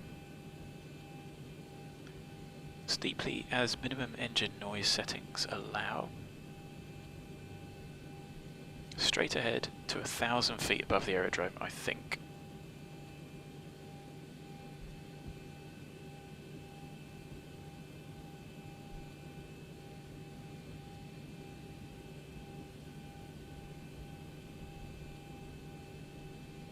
Sorry, I'm just looking at the charts on my iPad. So airport takeoff, radar minimums and noise abatement. So the aerodrome, it doesn't say on that one, does it? So if they look on the airport chart, on 1.7. Yeah, so 1,000 feet before turning, I can deal with that, that's fine. 1,000 feet minimum. As instructed. That's not going to apply to us. As you can see, MSA is, I think we're going to want to turn out to the north anyway, certainly because the town of Norwich is down here, so that would make sense. Nothing to be gleaned from this. It's just parking, and we've got the takeoff minimums on this one, so can we taxi down Alpha? Again, I don't think there's any reason why we can't. We need the full length. But what we can do is derated takeoff. So it's 26k. They're probably going to want a thrust reduction, but that's not ideal for us. So we'll go for the thrust reduction, and it's plus 30. This gives us a stop margin of 12 meters. Temperature of 20.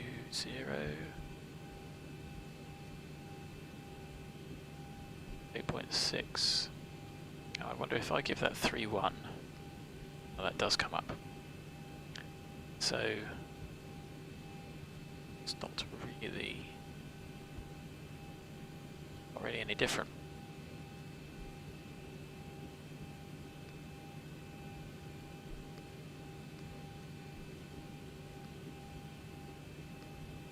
Go for that 98.6, 98.6. So full power is actually needed, and this is quite interesting because this is giving us 1829, which doesn't leave us much. This is almost into performance takeoff territory. Now I have built in a little bit of additional buffer there by planning that we're only going to use 200 kilos, but it may very well be quite tight, even with the wind. So that's a consideration, that any heavier and we would need to consider bleeds off takeoff. We're not going to because we can make it, but that is flap 5, pop the wind in, and if I just get the updated wind,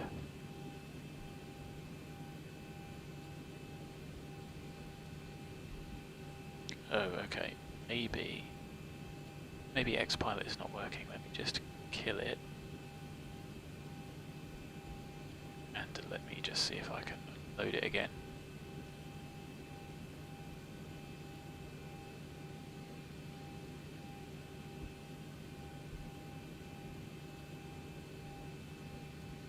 Okay, 2308.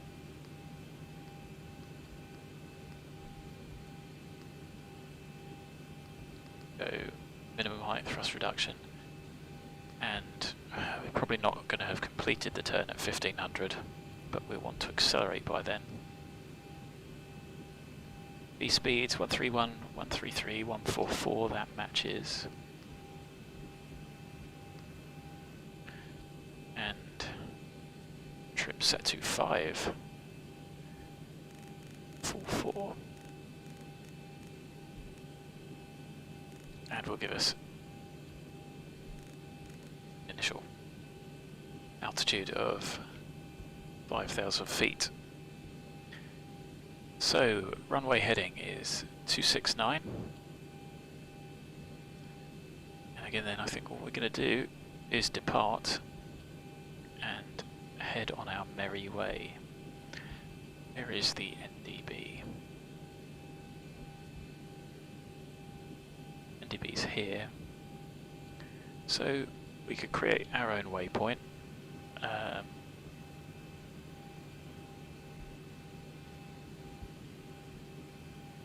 suppose it doesn't matter, all we're going to do, we'll just depart heading select, go from there. So if we try and make, let's have a look at a custom waypoint. The Norwich NDB is November Whiskey India, and if we go to the north of that, maybe 5 miles, would that be a reasonable turn? Let's try 4. Pop that up there.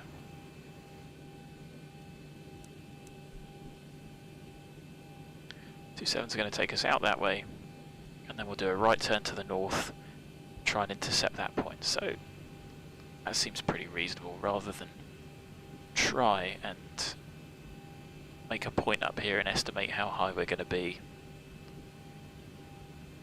We will just turn and go direct to that point, and on our merry way. Seems pretty reasonable. So we want to turn to 090.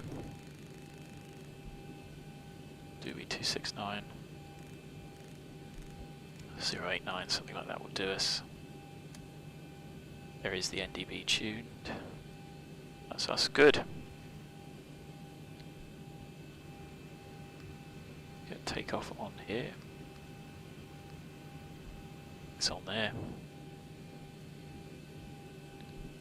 Let's get the APU started. Can get the doors shut.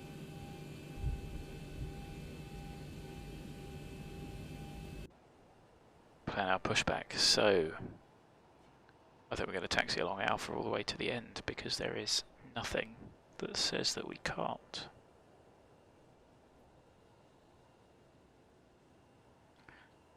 So that's going to mean something like that.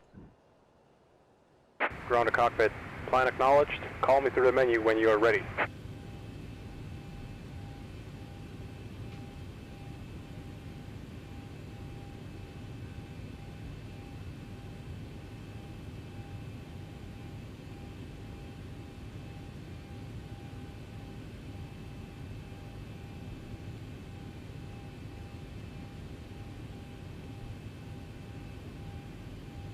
So we'll just have to be very careful with our departure weight.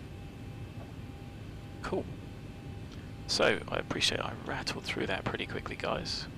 Get the auto brake back onto RTO.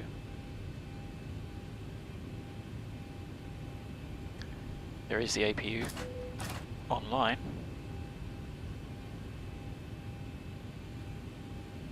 Ground to cockpit. Tow is driving up. Let's get the doors shut.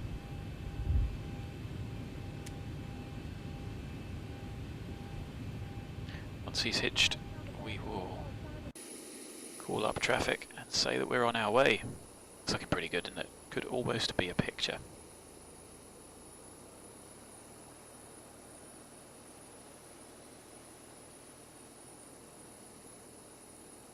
Oh, almost perfect traffic avoidance there from the tug.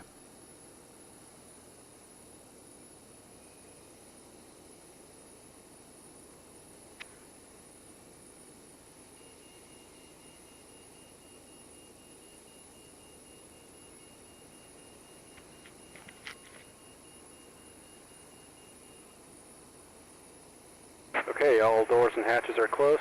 Ready to connect.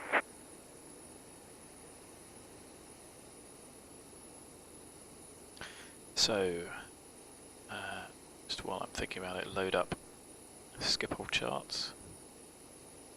Like I say, not sure what runway we're going to get, but I can get all the arrival charts loaded up on my iPad ready to go.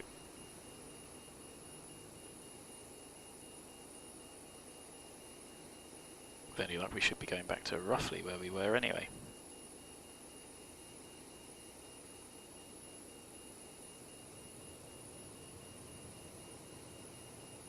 Just have a look on the VATSIM radar.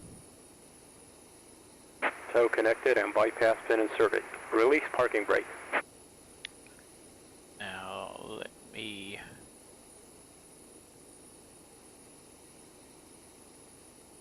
So we weren't coming up on VATSIM, so I wonder if the flight plan managed to not send itself.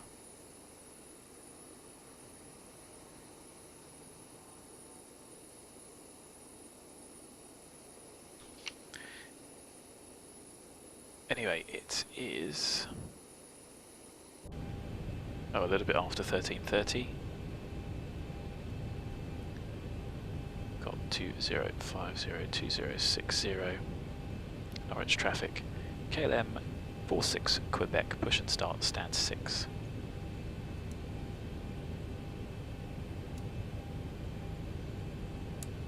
For the cabin secure.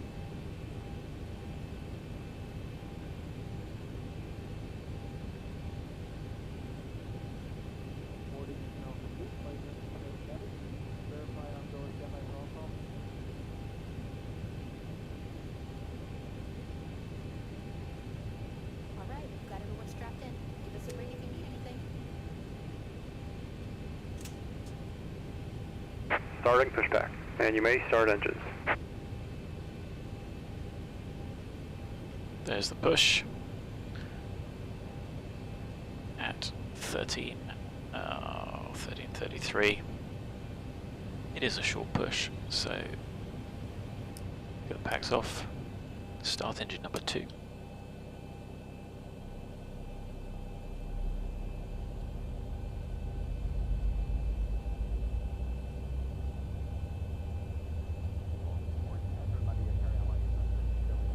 Maybe I'm not actually online. I mean, I can see people talking. Fuel on. Be a shame if X-Pilot has done some funky death.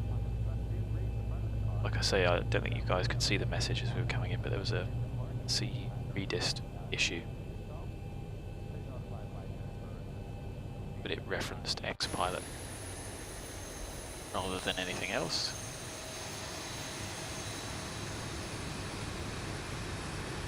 Not showing up on the radar. Looks like we're transmitting.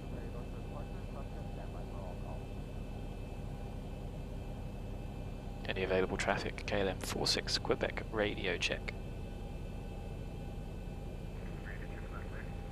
Thank you. Well, at least they can hear me, even if they might not be able to see me. It's just worrying I'm not coming up on the map.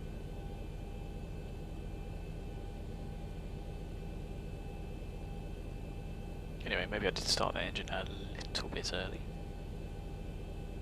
Operation complete. Set parking brake. Brake set. Disconnecting Start engine tow. number 1. Stand by.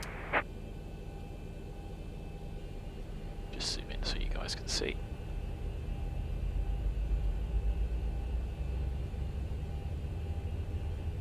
I mean, it does. I suppose not that it really matters because there's no approach online. Got oil pressure. Looking for 25% or max motoring. Fuel on. Goodbye to the tug.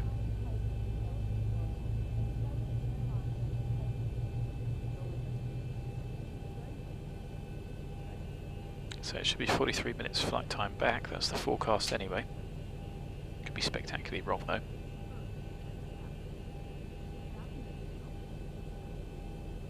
Tow is disconnected and bypass pin has been removed. Hand signal on the right. We'll see you next time and have a safe flight. 2, 4, 6 and 3 on each. Stable engines.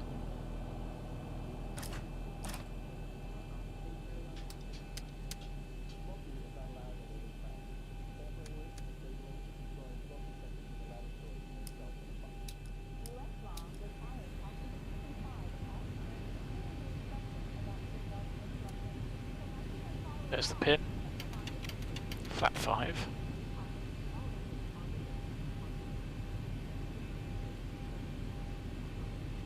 Yeah, we are still not showing up.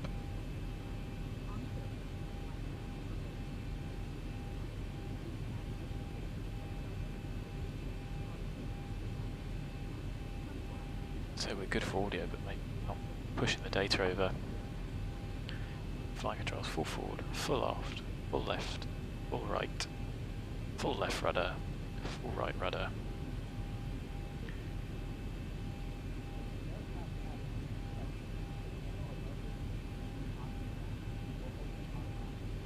Trim is set, equals checked before taxi checklist. So once again, generators off, no lights. APU is off, not required, although depending on weight, maybe should have left it on. Start switch is continuous. Prefix on anti-ice is off, not required. Air conditioning, PAX auto. Leads on, isolation valve auto.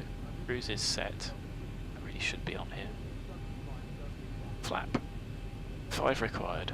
5 set. Green light. Stab trim, 5 required. 5 set.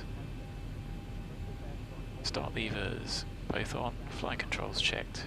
Recalls checked. Now ready to taxi. So clear left. Clear right. We will self-clear for taxi. Norwich traffic, KLM 46 Quebec, taxiing, boarding point Alpha runway 27. It's actually Alpha 2, but okay, whatever. Brakes off. Config checked. I really... sure maybe that does that. Flight director on master my side. You can see pretty narrow here. So we will not arm, we'll do heading select takeoff. See how we get on. Phil, great to see you again, mate. Thanks for joining. We missed what was not the most spectacular of turnarounds, and hopefully we're going to appear on VATSIM, otherwise it'll be a little bit sad that X-Pilot is balking with the beta. But touch wood, everything else seems okay. So, Alpha 1 is up here. We're going to go right on Alpha, down to the end. And we are not going to waste any inch of runway.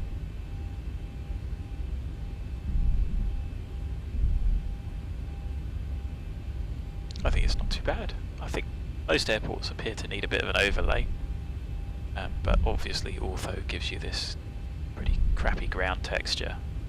This resolution, even at zoom level 19, it's still not the level of pixel density you need, and it takes up a huge amount of space. But apart from that, I think it looks pretty good. It'll be a nice departure. Straight ahead until 1120, so 1,000 feet AGL.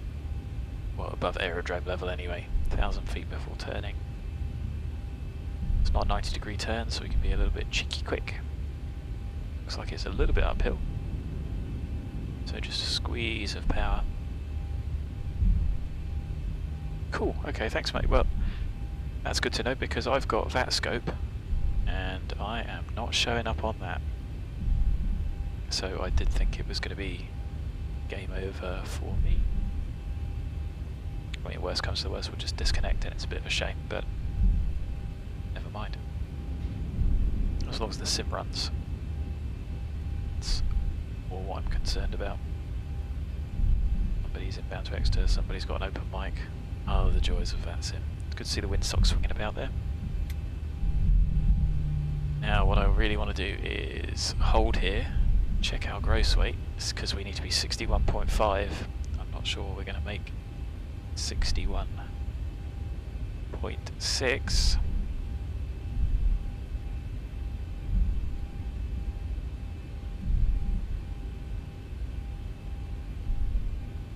Yeah, 46 Quebec, that should be us. So, I mean, it's on the flight plan, but I wonder if I physically exist in the VATSIM world.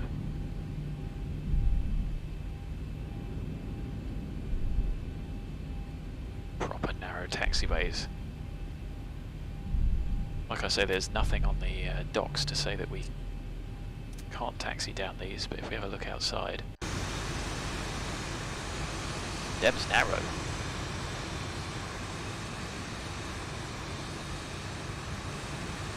What's the track of the 7.3 like?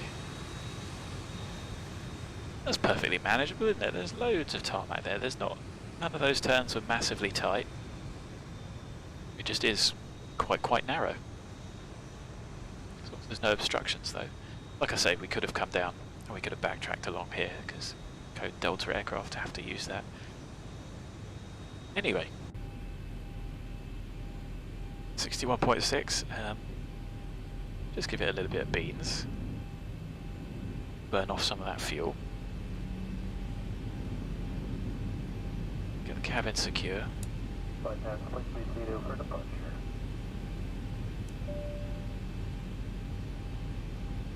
going to self-clear. Okay, the cabin is secured. Have a good flight. Cabin is secure. Lights come off.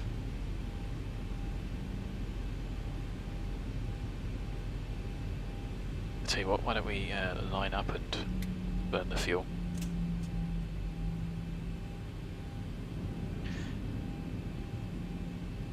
Nope, there we go.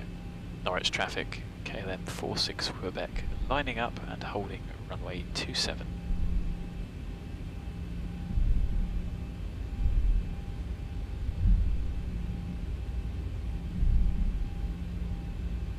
This could be potentially a disaster of a takeoff, just because I'm too lazy to do the performance for the bleeds. Approaching 27.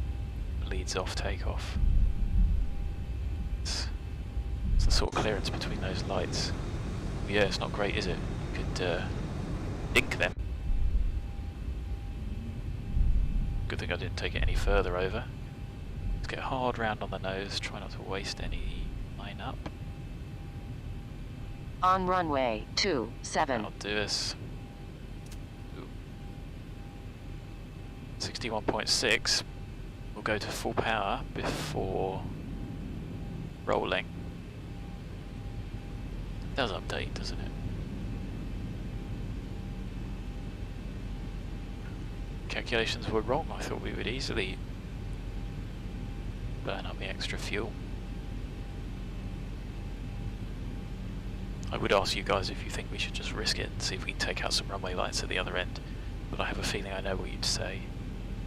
And having done the overrun at Stansted when the controls were locked, despite checking them I might add, but not with the display, physically checking them, don't want to repeat that. So 13:45 should be our departure time anyway. On runway 27. On runway 27. 0. Okay, well, let's risk it. Norwich traffic, KLM 46 Quebec, taking off runway 27. Yes, yes, yes, of course. Of course. Right, well, 13:45 is going to be our takeoff, so we'll go full power. That was just because I had the parking brake on, which again, as you know, I say you should never do. Full power, brakes off. Whoa, like a rocket ship. Toga, time. I think we'll probably be alright, to be honest. 80 knots. Checked. Neutralise the controls. Oh, look, there was us worrying about nothing. V1, rotate.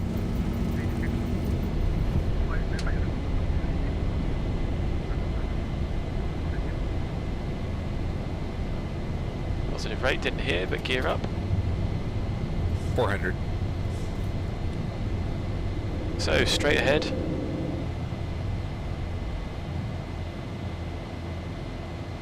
Go heading 1000. select just to get some guidance. There's 1000, so go command A. Get the airplane turning. Whoa. Hello. Airplane was in trim, that wasn't me.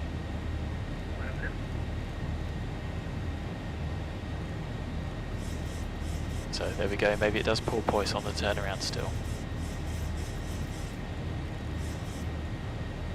So, yes it does. Still there. Get the retracts up. As long as the airplane doesn't stall, if we have to hand fly it all the way back to Amsterdam, we can. Togo Rick is take off or go around mode. Ooh, that's not looking good.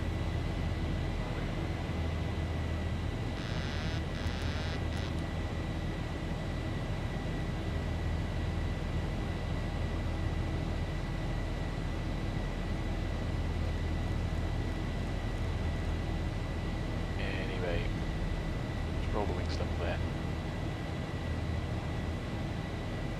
1,000 to go.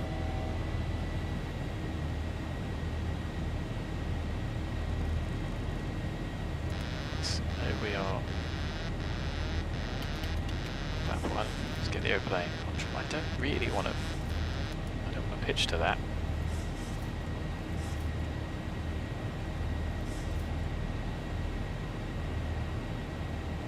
Anyway, passing flap 1, flap up.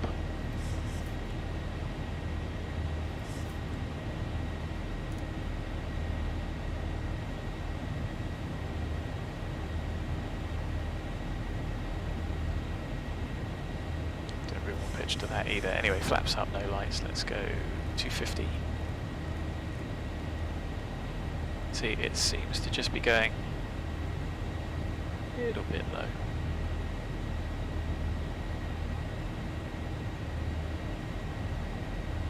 Just a little bit aggressive. So let's match heading, just so that brings the flight director back in.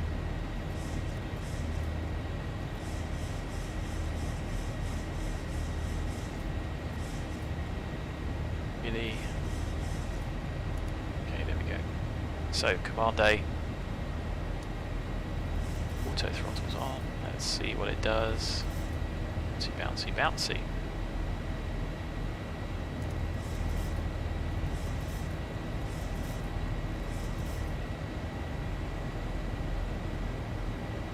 Maybe we should have reset the FMCA. Let's go. Direct. In fairness, it does sap your capacity.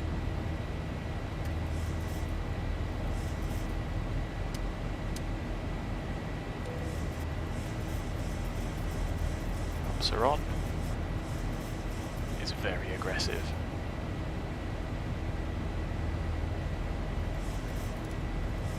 So let's see how we do on VNav. Aggressive, and I have deleted the plugin folders, so reset the FMC is the key, although I did think it was meant to do that. Lights can go off, I don't care if the packs in the back are feeling sick. Aeroplane is pressurising, the pumps are on, we're off and on our way. Looks like we might be hand flying into Schiphol. Ah, that's going to be a challenge. Do I play Fortnite? No, I've never actually played Fortnite. Never got into that. ARM-A3 was something that I used to play quite a lot. I've just got X-Plane, especially at the moment. Just got X-Plane on the go. So, will vertical speed give us... gives us nothing.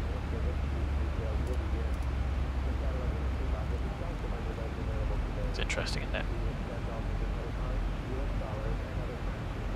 Vertical speed not work.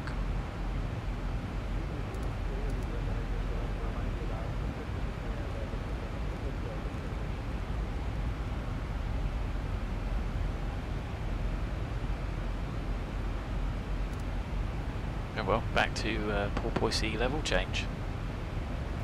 Just thought that was worth a try.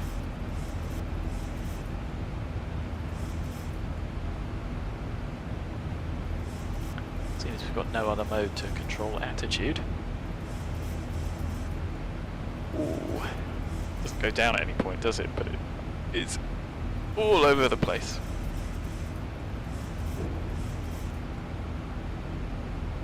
So...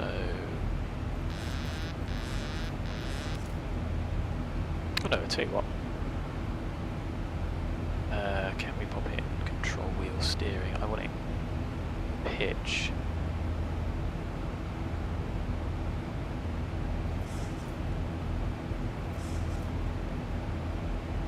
Get it back on.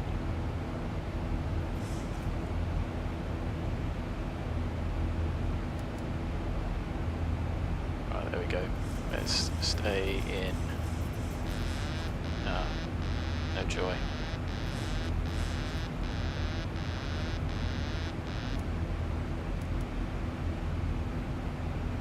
Right. I'm happy with control wheel steering.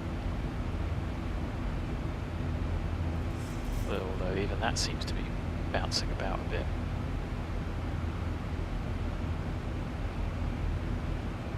Seems a little bit twitchy. Even control wheel steering is not going to be ideal, is it?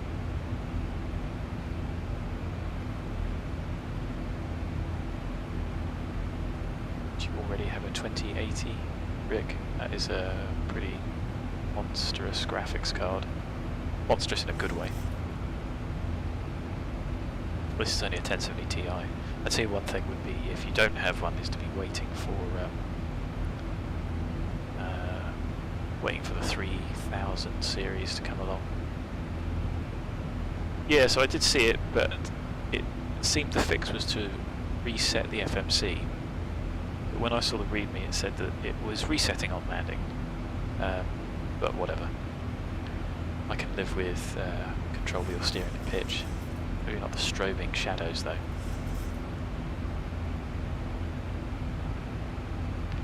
Even LNAV seems a bit twitchy there. At the end of the day, the automation's designed to make your life easier. If it stops working, it is not it's not a mayday to be able to fly the aeroplane. But there are lots more checks to do, so it does make it a little bit more difficult.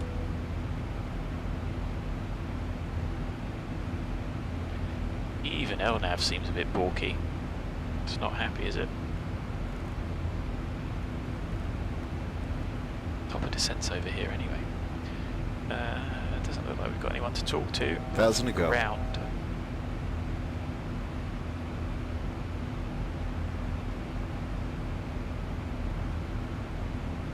So it's gone into outer quiet, which is good. Ugh. Probably making them shuck up.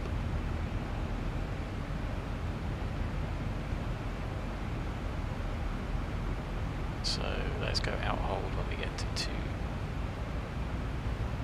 The out hold should still be the same mode.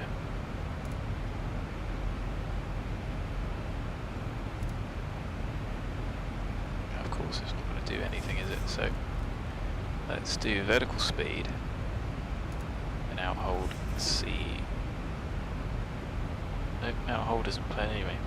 Well, sorry if this makes you feel queasy.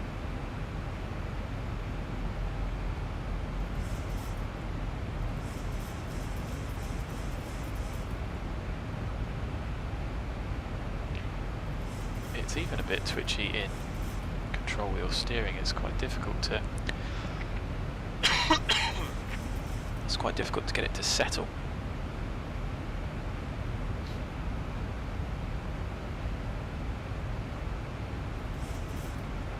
So it takes quite a lot of force to get it out of out of where we were. I believe it should be a little bit less.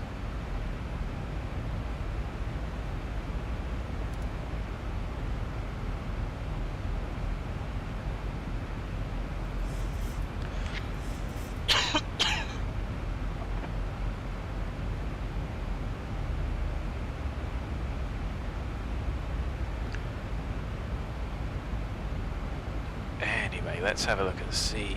You haven't got anything to skip on other than ground. 1, 218, which we've still got tuned.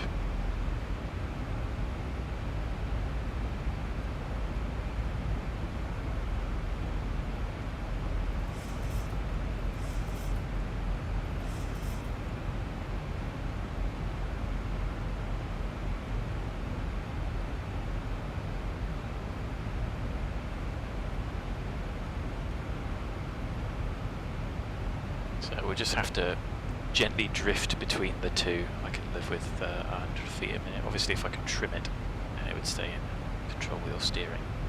Would be ideal, but even control wheel steering is not playing ball. So we really need delivery will tell us landing 27, takeoff 24. Okay, let's assume that. So let's go for 27.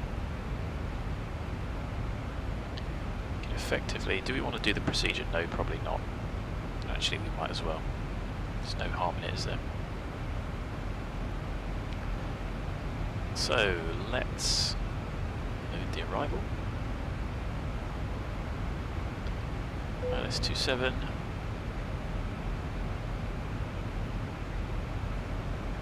Oh, there's only one page there. So straight in from Sugo.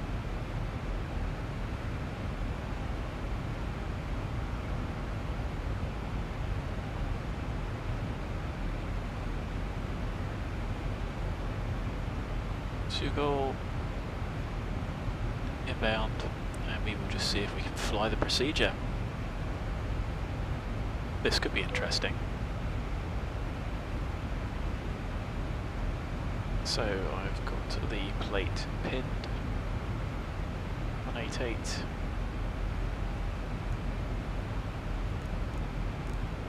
Is us.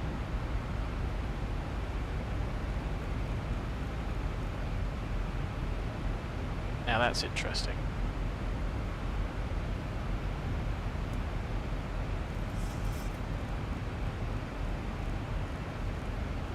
So let's set 10,000.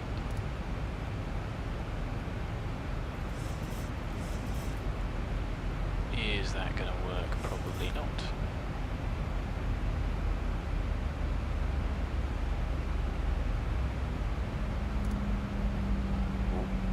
VNAV is not going to play ball either, is it? So let's go vertical speed.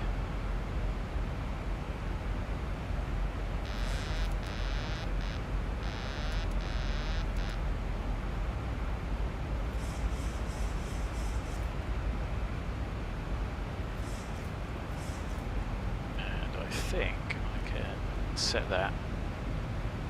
This is me just trying to catch up with the airplane and get the airplane in trim. It was significantly out of trim just then. Needed a little bit of a turn. So let's hand flight into Zibo.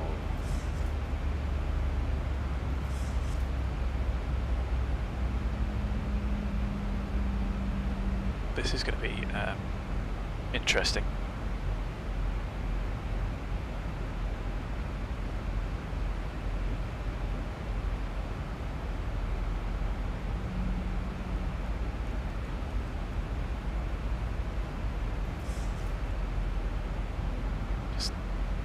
Even the flight director guidance there is not particularly good in pitch, so I have to try and ignore that. Okay, yes, we are a little bit high. No, we're not. It's looking alright to me. Oh, wait. That's because the green banana only really works if you peg it. Anyway, 27. I'm just going to go for a flat auto brake 2. It's difficult to try and do this. 0.4 off of there, so 60. I go flap 30, auto brake 2. I haven't got the weather, I haven't got anything else. QNH is 1024, so let's get that set. The ILS is 111. 555.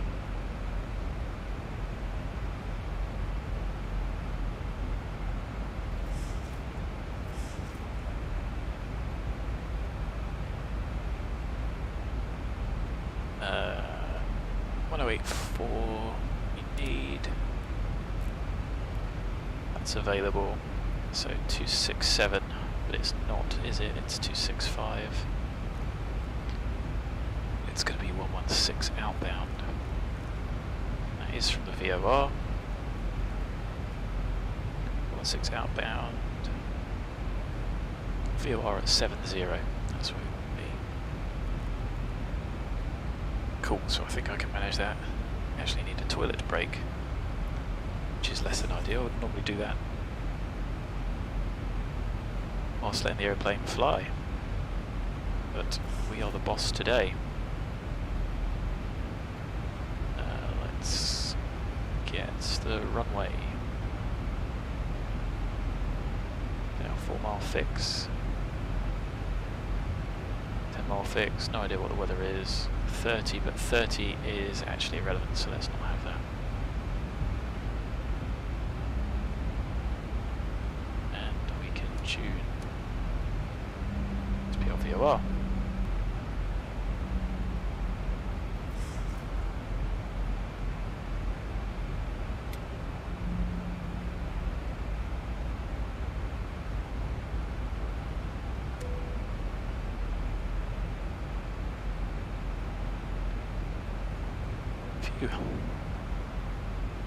So this could be interesting to say the least. Just the you can see the flight director just moving about there.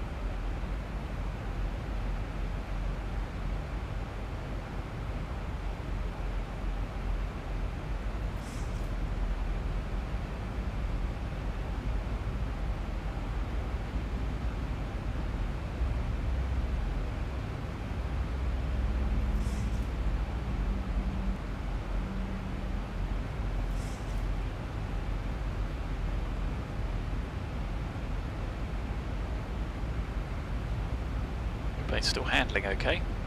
So we're going to be inbound, outbound 116 to 11.1 DME, left turn 297 to then intercept 267 111.55.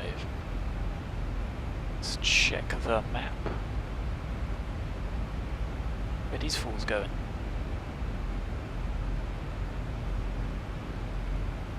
It's just delivery on in now.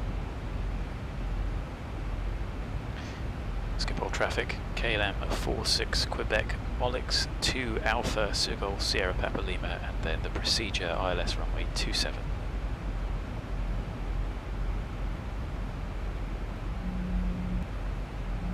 No idea when we're going to be there. I'm going to look, I've just got to spend all my energy flying the aeroplane. Let's bring this in.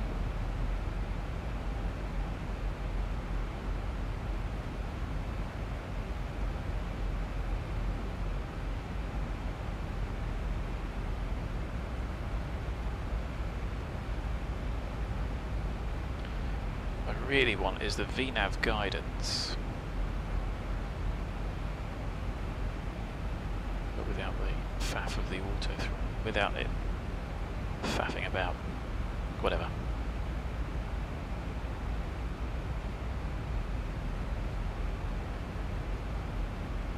So 100 below, are we going to make that restriction? Ish. But we don't want to descend too quickly. So I'm going to start bringing the speed back now. Glad I set those controls up now. And we are going to effectively go Seagull direct to the VOR. So I'm just going to pop the arrow bang on top. So let's do that now. Direct to the VOR is about there. We are a little bit high. So I want to get rid of that speed. What's going on with the auto throttle?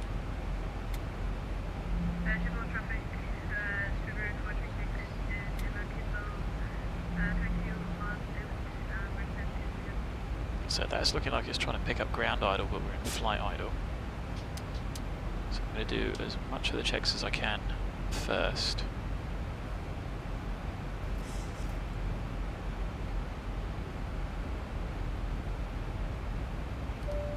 Get everyone sat down. Let's get all the lights on. 024 is set. Just about slowing. So 110. No, I hadn't swapped that over. 1115. 265. Late set. And we're going to hope that the winds are relatively light still. So, guidance-wise, better flight director off, giving us spurious stuff.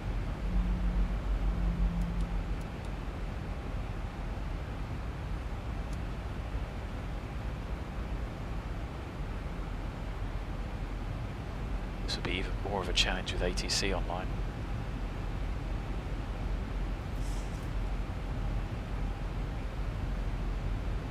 Okay, so I tell you what it might be. It might just be that that's a graphical glitch, that the throttle indices are not matching.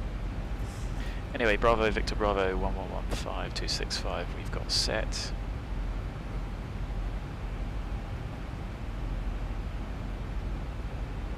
VOR on that one. It's looking a little bit cluttered, but we are effectively heading straight there. Do need to descend. Don't want to descend too quickly. We're going to be outbound. We want to be 3000 at 11.1.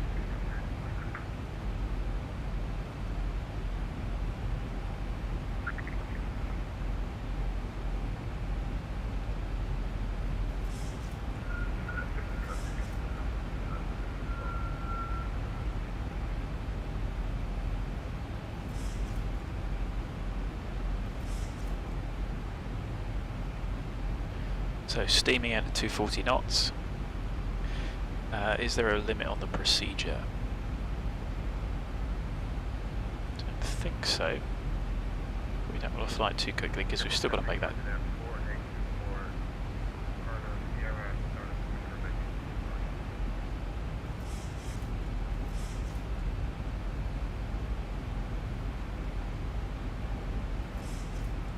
So once we're outbound the VOR, we will set the QNH, descend down to 3000.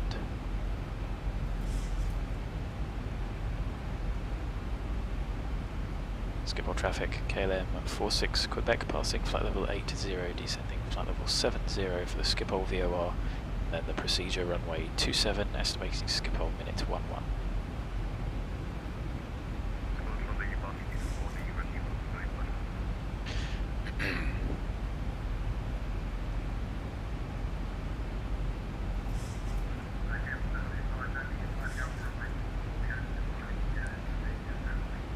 So it's going to be difficult to see what's going on here.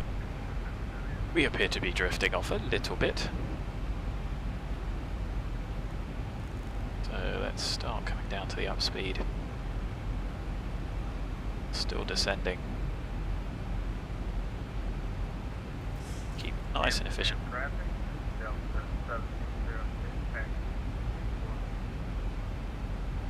So there's 7000. I'm not sure if we heard the out of choir warning. It's interesting in itself. Okay, just a little bit early there.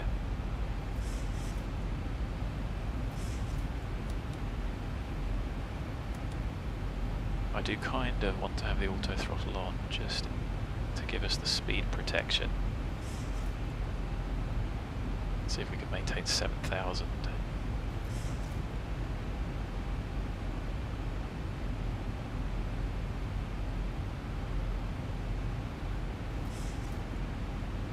The speed gradually decay because we've still got, what's that, the 4-mile ring, still 5 miles away from the VOR. Got our lights on.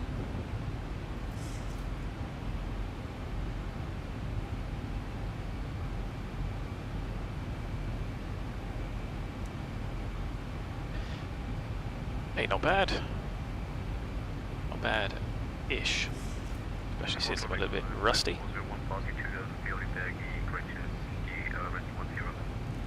No, that's going to flash if I bring it down too far, isn't it? It's just really irritating. So let's bring the power back. Start slowing the aeroplane down. That one's going to be somewhere there. See, I certainly haven't had time to do any of the performance calcs.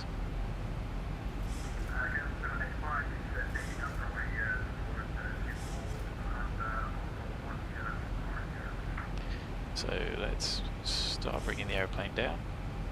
Skip all traffic, KLM 46 Quebec, beacon outbound, procedure ILS 27.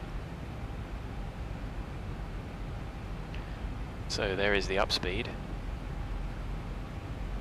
Takes us out to 11 miles, so upspeed is fine for the moment. We don't want to get much lower than that. We don't really want to descend too quickly.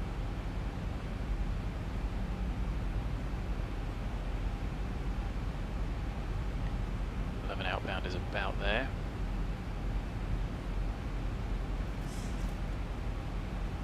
So we are going down to 3,000. 024. Doesn't help that we get knocked about either. This all seems to be going scarily okay. Just shows the airplane will fly itself quite happily. I'm not tracking correctly. Traffic, Martin 4824, taking out 1.08, runway 24. Appears to be some clownage going on below us.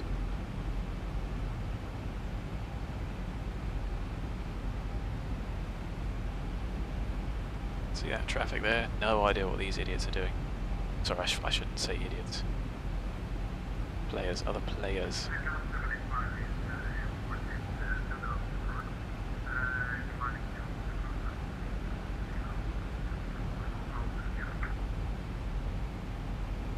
So we might be a little bit high.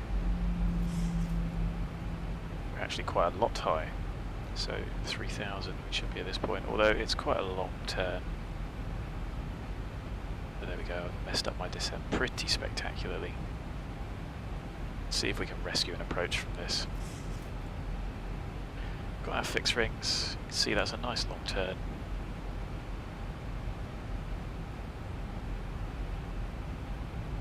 So we don't need to be at 2,000 because it's a really low, long level platform. Is it just because I can't quite get throttle all the way back? It's 32.5 flight idle. Either way, let's get a little bit of speed brake and get flap 1. We go flap 1 early, match speed. Speed brake just to see if we can bring that speed back. There's 11.5, so left to 297. We'll be going up.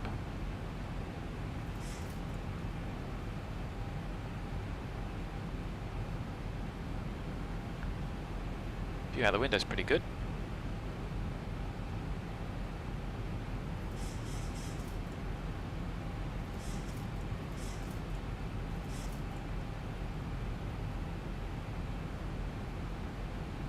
Skip all traffic, KLM 46 Quebec, turning track 29711 DME.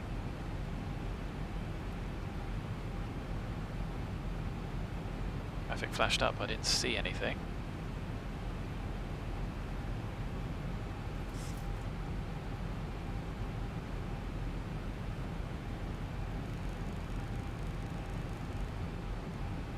Just set that to remind us. Traffic, Martin 4824, holding short, runway 24, to depart after Delta. This might work out alright. Sorry I haven't been very chatty guys, but obviously it's taking a little bit of concentration to fly the jet.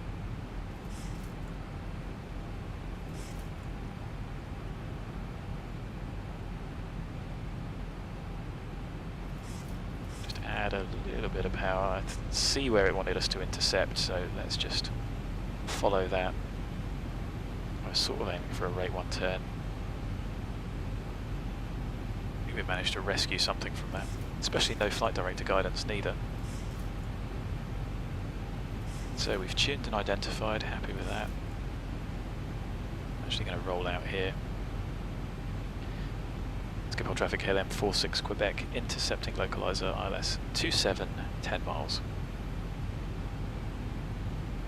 Civil traffic Martinet 4824, lining up from 824.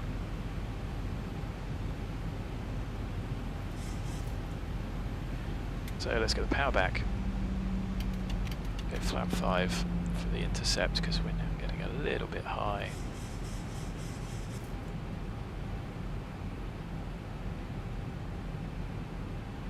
Expect the localizer to come alive soon. There it is.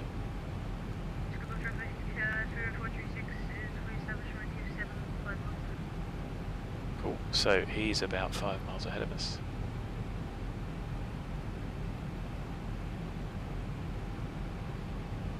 KLM 46 Quebec, established ILS 27, number 2, 10 miles. It's 9, but whatever. Keep him happy ahead. So, hand flown ILS time. Squeeze of power will configure as normal.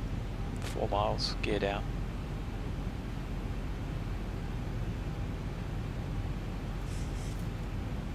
Not bad. A bit messy. 2500. Probably made the punters in the back bring up whatever in-flight snacks they had. Traffic up 1702 is clear of 24. Naughty Americans vacated. There's a reason we don't say clear. Civil traffic Martinet 4824, taking off from 824, Vulcan to Sierra departure.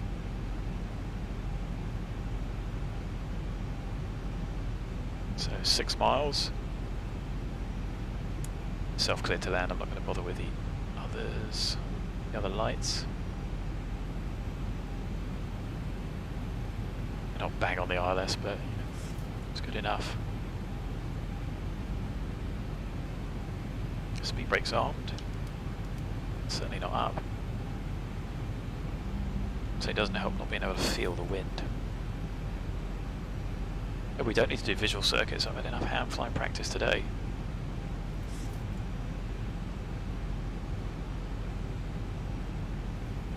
There is 4 miles. Gear down. Flap 15 match speed. Should find. Shouldn't need too much power to arrest that. But the M1 settings do appear to be all over the show.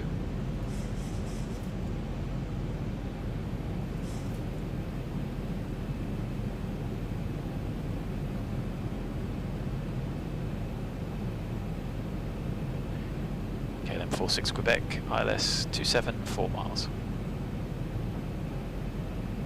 So we're a little bit high.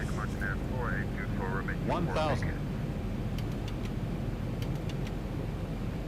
And we'll go 147, don't know what the wind is, should have checked.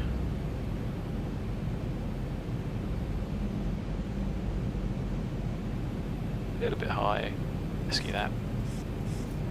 The traffic ahead will vacate, I'm happy to land Approaching after. 27. Is a thing.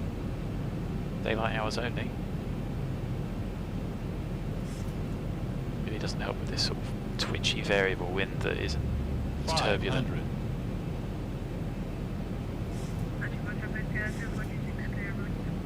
Vacated, T. 400. None of you guys say clear. Which only ever used 300. takeoff clearance.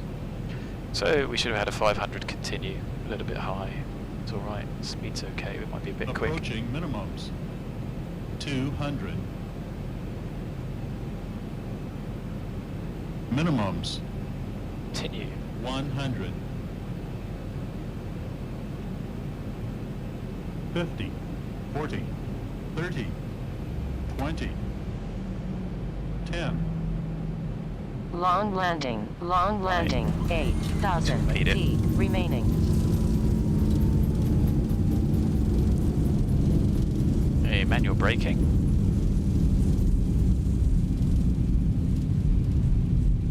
$80 knots. Versus stowed. It's not slow down too much. November 9 looks like we're going to vacate. 35 minutes. Most of that hand flown. Hand flown badly, but hand flown nevertheless. Skip on traffic, KLM 46 Quebec, runway 27 vacated. Let's get the APU on. Let's get the airplane cleaned up.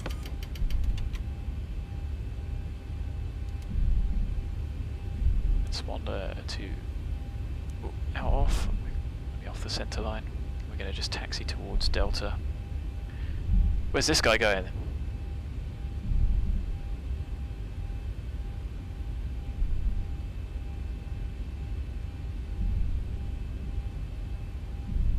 KLM 46 Quebec, holding November 3 for the Speedbird, taxiing the wrong way, cheeky. I think he just made it off there, so one-way system.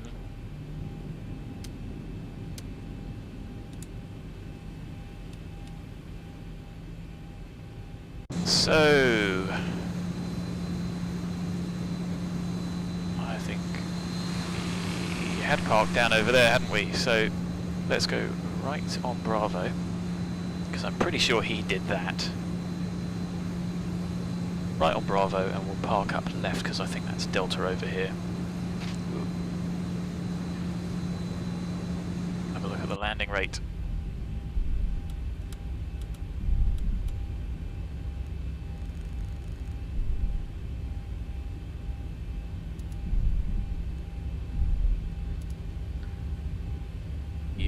On.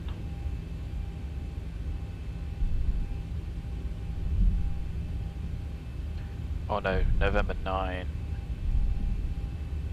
Bravo, November 4. We went the wrong way. You know what? Whatever. Let's just go find somewhere to park up. Alpha 17. That'll do. Oh no, I tell you what, why don't we just go and park up on Delta where we should be? Because the F pier is for all the big jets.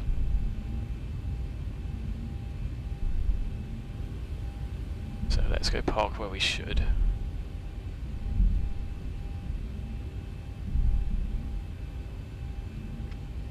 It'll teach me criticising other people's taxiing.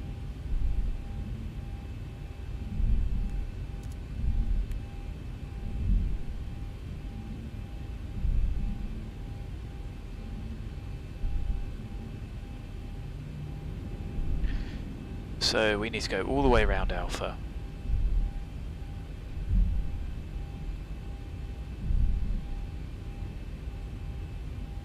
Fun to try the 747, yeah, maybe. I do remember back in the day in my PMDG and flight sim days, I certainly had the whole PMDG suite. Well, I had certainly had the 737 and the 74. But I certainly didn't fly them as competently as this.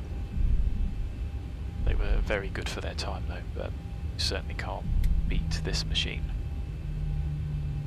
For the price. It's good anyway, isn't it? I think we can all agree on that. So let's get down to the Delta pier. Pier Delta. And if we take Alpha 10 and one of the stands on the left, that'll do us. So, I did say I was going to look at the landing rate for you guys. Bearing in mind that was flown all the way from the descent. 300 feet a minute, really? Didn't feel that bad. Project Fly says 301. Okay, yeah, it was not great. Landing practice required. Like I say, don't use these as tutorials. This is just me flying and having some company along. Hopefully there are a few things you can learn. Even if they are, how not to do things. So this should be Alpha 13, yes it is. We're going to follow this. You've got the de-icing on the left here.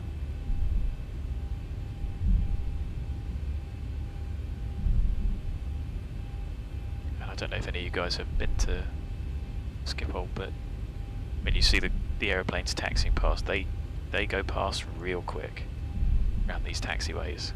Certainly quicker than I'm going.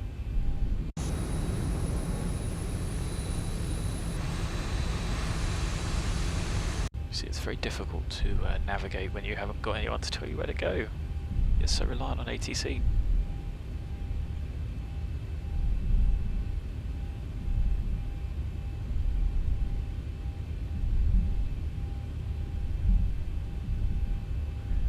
Your beast, what's that, 777? Oh, with some very interesting wingments. Thought it was too big to be a 7.8. So Alpha 10. I mean, maybe we won't go right in Alpha 10. Let's go right into Alpha 9 and onto the stand at the night before, or the trip before.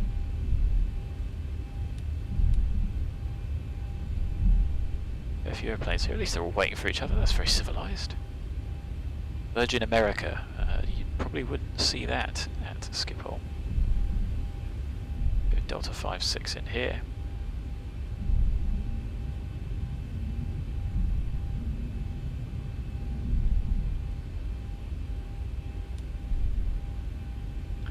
Here is Delta 56. Remember we had the terrible frame rates? Let's get those up.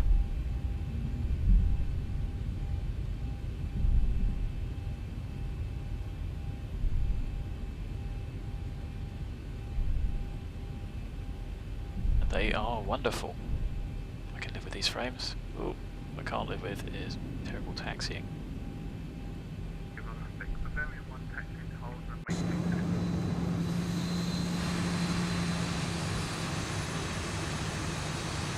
Stamp on the brakes. I'll teach people to stand up before they're told. So, on stand by 54 minutes after we left. Probably not an empty sick bag in the back.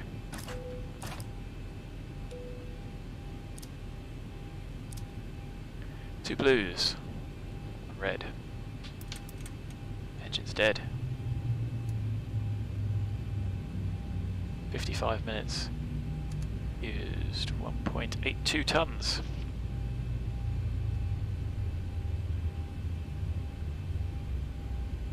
There's less than 20%. I'm sure the punters definitely want to get off the aeroplane. Ground power's available and on. Chocks can go on.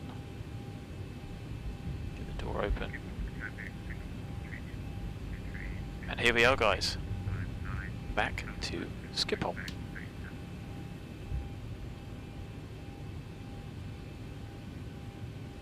I don't think I've forgotten anything there. So that was an adventure. Very poorly flown adventure in the latter stages. Maybe I think I'll do a replay in a bit. I just want to have a look and see what traffic is like here. Spectacularly busy, but there's a fair few people. And there you go, you can see my error there, coming off and going that way when we should have come off and gone this way. Thanks to a cheeky distracting speedbird that did that. Instead of, don't think you'd make it around that way, you have to keep going that way. Come back around this way. Because they drive on the right. So, anyway, I mean, apart from Zibo being a bit balked, I'm pretty happy with the sim, which was the biggest worry. Let's disconnect off VATSIM. Had a look and see what traffic there was. Let's finish the KLM PIREP. Let's complete the flight on Project Fly. Do some, can we add some notes? Edit notes. Zibo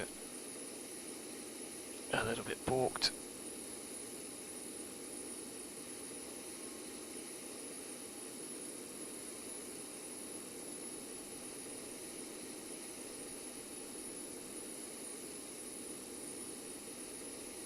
That would definitely be a great one for shared cockpit. I don't think I did too bad there. It was, like I say, not ideal. Bit of a thump of a landing. But hey, I'll take that. Crazy turn down the end. Yeah, if people get it wrong, they just get it wrong. And obviously here at Schiphol, it's one-way taxiways, a bit like how you guys manage it all at Dublin. But you know, you've got bi-directional taxiways here, but they are the inner alpha is clockwise, and Bravo round here is anti-clockwise. So you know, it's a bit like driving on the road on the continent. And then some of these, like this, is one way or meant to be one way, so there should be a mark there. So this apron is that way clockwise, and there's a couple of others. Got, I think it's in, yeah. So you'd come in like that. That one. So going right-hand turns around there. Maybe it's right-hand turns. I think it's right-hand turns everywhere. I mean, that makes sense. Simple rule. Anyway, let's see if we can't get the replay going on. Maybe we need to be in the aeroplane to shut.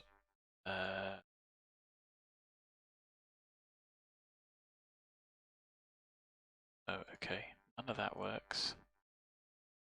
Oh, because I'm in replay mode, right? Sorry, Alt R is replay mode, so let's get those retracted. Let's get all of those shut. The lights probably won't. They're not closing. The lights probably won't work, but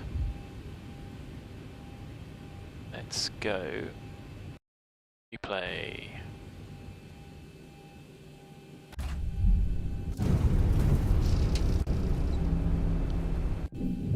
Hello, what's going on there? Something like that's going to do it, no? So if we... Ooh, how about something like that? Let's run that backwards. Oh, hand flown, don't forget. Not hand flown very professionally, but hand flown nevertheless.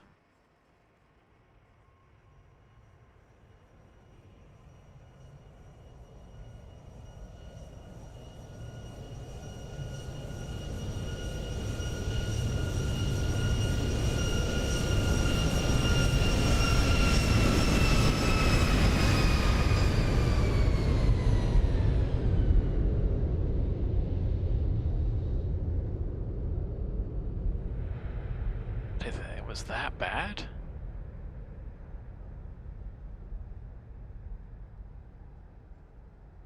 Let's see if we can run that backwards. Where's the touchdown there? Right, so we don't want to do that. We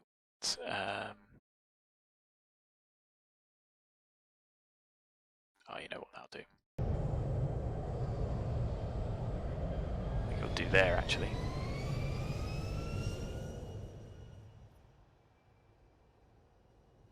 See what that looks like.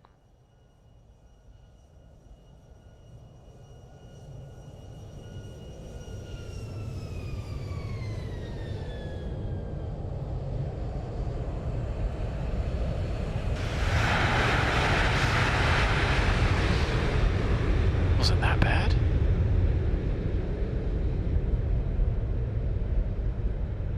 It's almost on the centre line as well.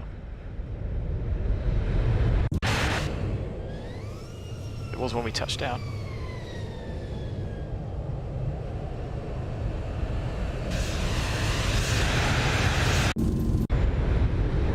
Interesting view. Anyway, I think that's enough of that. Thanks for joining, guys, and let's turn the replay mode off. Interesting, it keeps the view where we are. Welcome back to Schiphol. Thanks for joining, as ever. I hope it's helped. I hope you've enjoyed it. I've certainly enjoyed having the company, although on the way back, of course, I was a little unable to have a chat. It's always good to see you guys. Thanks for joining. Have a great weekend. What day is it today? It is Sunday, isn't it? So have a great rest of the weekend. I'm probably not going to stream again today, but I'll certainly be busier during the week, and the turnaround issues won't be so much of a problem if we're only doing single sectors. So, as always, thanks for joining. I look forward to seeing you all again soon. Enjoy the rest of your weekend, and bye-bye for now. Take care.